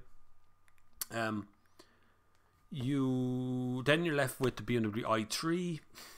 That's too expensive and too small and compromised. So really, the one I would look at right now, this minute, would be e-Golf, without a doubt. It's the one that just, no question, hands down. It's 47 grand or something in Ireland. I know that's a lot of money, but you're buying a proper 5-door hatchback car that works and will do the mileage it says it was going to do, and is just clever. Simple as that. Paul is here brewing. I don't know why upgrading is such a big deal to used to own 1996 BMW 750. Great car. God, that's a good car. BMW, the old 96, a weird looking thing, but the 750 was a really good car. It was a brilliant car, but every option on it available at the time, but just too costly to own. €1,800 on the road tax. Yeah, I know. And insurance then to 15 miles per gallon. Yeah, for the petrol one. Bloody good car though. It's such a shame to see these things going, and the engines are gone as well. Everything's gone with them, so the whole thing is just gone as well. Bob, the smell of a new car is just a glue. Yeah, I don't even smell that glue, so the glue sniffing would never work on me, in fairness. Sorry, Bob. On small BMWs, I meant the current model. I don't know about what current model. Who's that behind you? I don't know. I can see myself on the screen here. So currently, there's no one behind me. I don't know. Maybe somebody walked behind me. It could be one of my kids. I couldn't tell you. It's been 2 hours and 10 minutes. This might be the longest Sunday service ever. It's been an absolutely joyous day today. I'd very much like it if you could support the channel by clicking the subscribe button, the like button. If you feel you can support the channel financially by clicking on the PayPal link down below, or the Patreon link, or whatever link suits your fancy down there to support the channel in one way or the other. Thank you to everyone who has already submitted some money today. It's been absolutely brilliant to have you on board. Hopefully I've answered all of your questions. For everything that I've done today, as much as I possibly can, I answer every single question that comes at me, no matter how weird or wonderful that question may be. So if you want to get a question together, you can ask me in 2 weeks' time. Won't be here next week. I have other plans for next week as it is, so the Sunday service will not be on for next week. But I do plan to have, I think, maybe 3 or 4 videos out over the next coming 7 days. So over the next 2 weeks, you'll see 7 to 14 videos coming out. So there's a good few videos coming out. Unfortunately, I did have a camera stolen at an event recently, and in that bag that person stole was a hard drive and 3 SD cards. So I'm missing some videos. One of them is a Honda Civic Diesel. The other one is a Peugeot 5008. And I'm still trying to figure out what the other ones are that I'm missing, whether they're ones that I've already made or whatever. So there's been I have to find, the problem is the camera, fine, right? Okay, someone's going to get use out of camera or get money for drugs or whatever they're going to do with that camera. But I can't replace the footage. So the footage is gone and it's going to keep on going. So I can't get it back unless somebody wants to return. So if you know, or you are the person who's taken a camera from a camera bag recently, or have inherited a Canon G7X with a little bag and it's got 2 hard drives in it, 2 little Samsung hard drives and a few little SD cards in a tiny little bag, if you could send them back to me, it'd be wonderful without formatting them. I'll even pay you to send them back to me, right? So I'll send you some money if you send me back those hard drives. But no matter, they're gone. I will have to film the cars again from scratch because all of the footage is on those. The backup was the hard drive, which was also in the same bag. Stupidly, I put the 2 bags down beside each other and both were stolen. But I had to replace the camera as well, which is another problem. But we'll get around to doing all that. Thankfully, today is a very successful day for the Sunday service. Huge amount of people watching consistently. This, of course, will come out on a podcast. You can find it on Podbean. I'm way behind. I do apologise. I'm way behind on uploading the episodes. I'll try and get 8 to 10 of those done in the next in the next 48 hours. So by Tuesday, it should be 8 or 10 more episodes of those podcasts going up to be catch up on this one. And then you'll be able to get everything as a podcast. So if you search for my name, Bob Flavin, on Podbean, you'll find it there. You can find me mostly on Instagram live there. I'll do stories and pictures and things. So if you click on Instagram and look for Bob Flavin, you find me there. Twitter is there as well. I don't use Facebook, so don't worry about it. I am on Facebook. You will find me there, but I don't really use it. I don't go into it. I think it's an awful hole of a place. It just wrecks your brain, wrecks your head, and generally is bad for your mental awareness. Best advice I can give you on a Sunday is go outside and enjoy some of this day. Get out and enjoy it and have fun, and hopefully next week you will have the best week of your life and you will get all of your wishes come true. Make sure you subscribe for the rest of time. But until the next time, I will see you on the far side.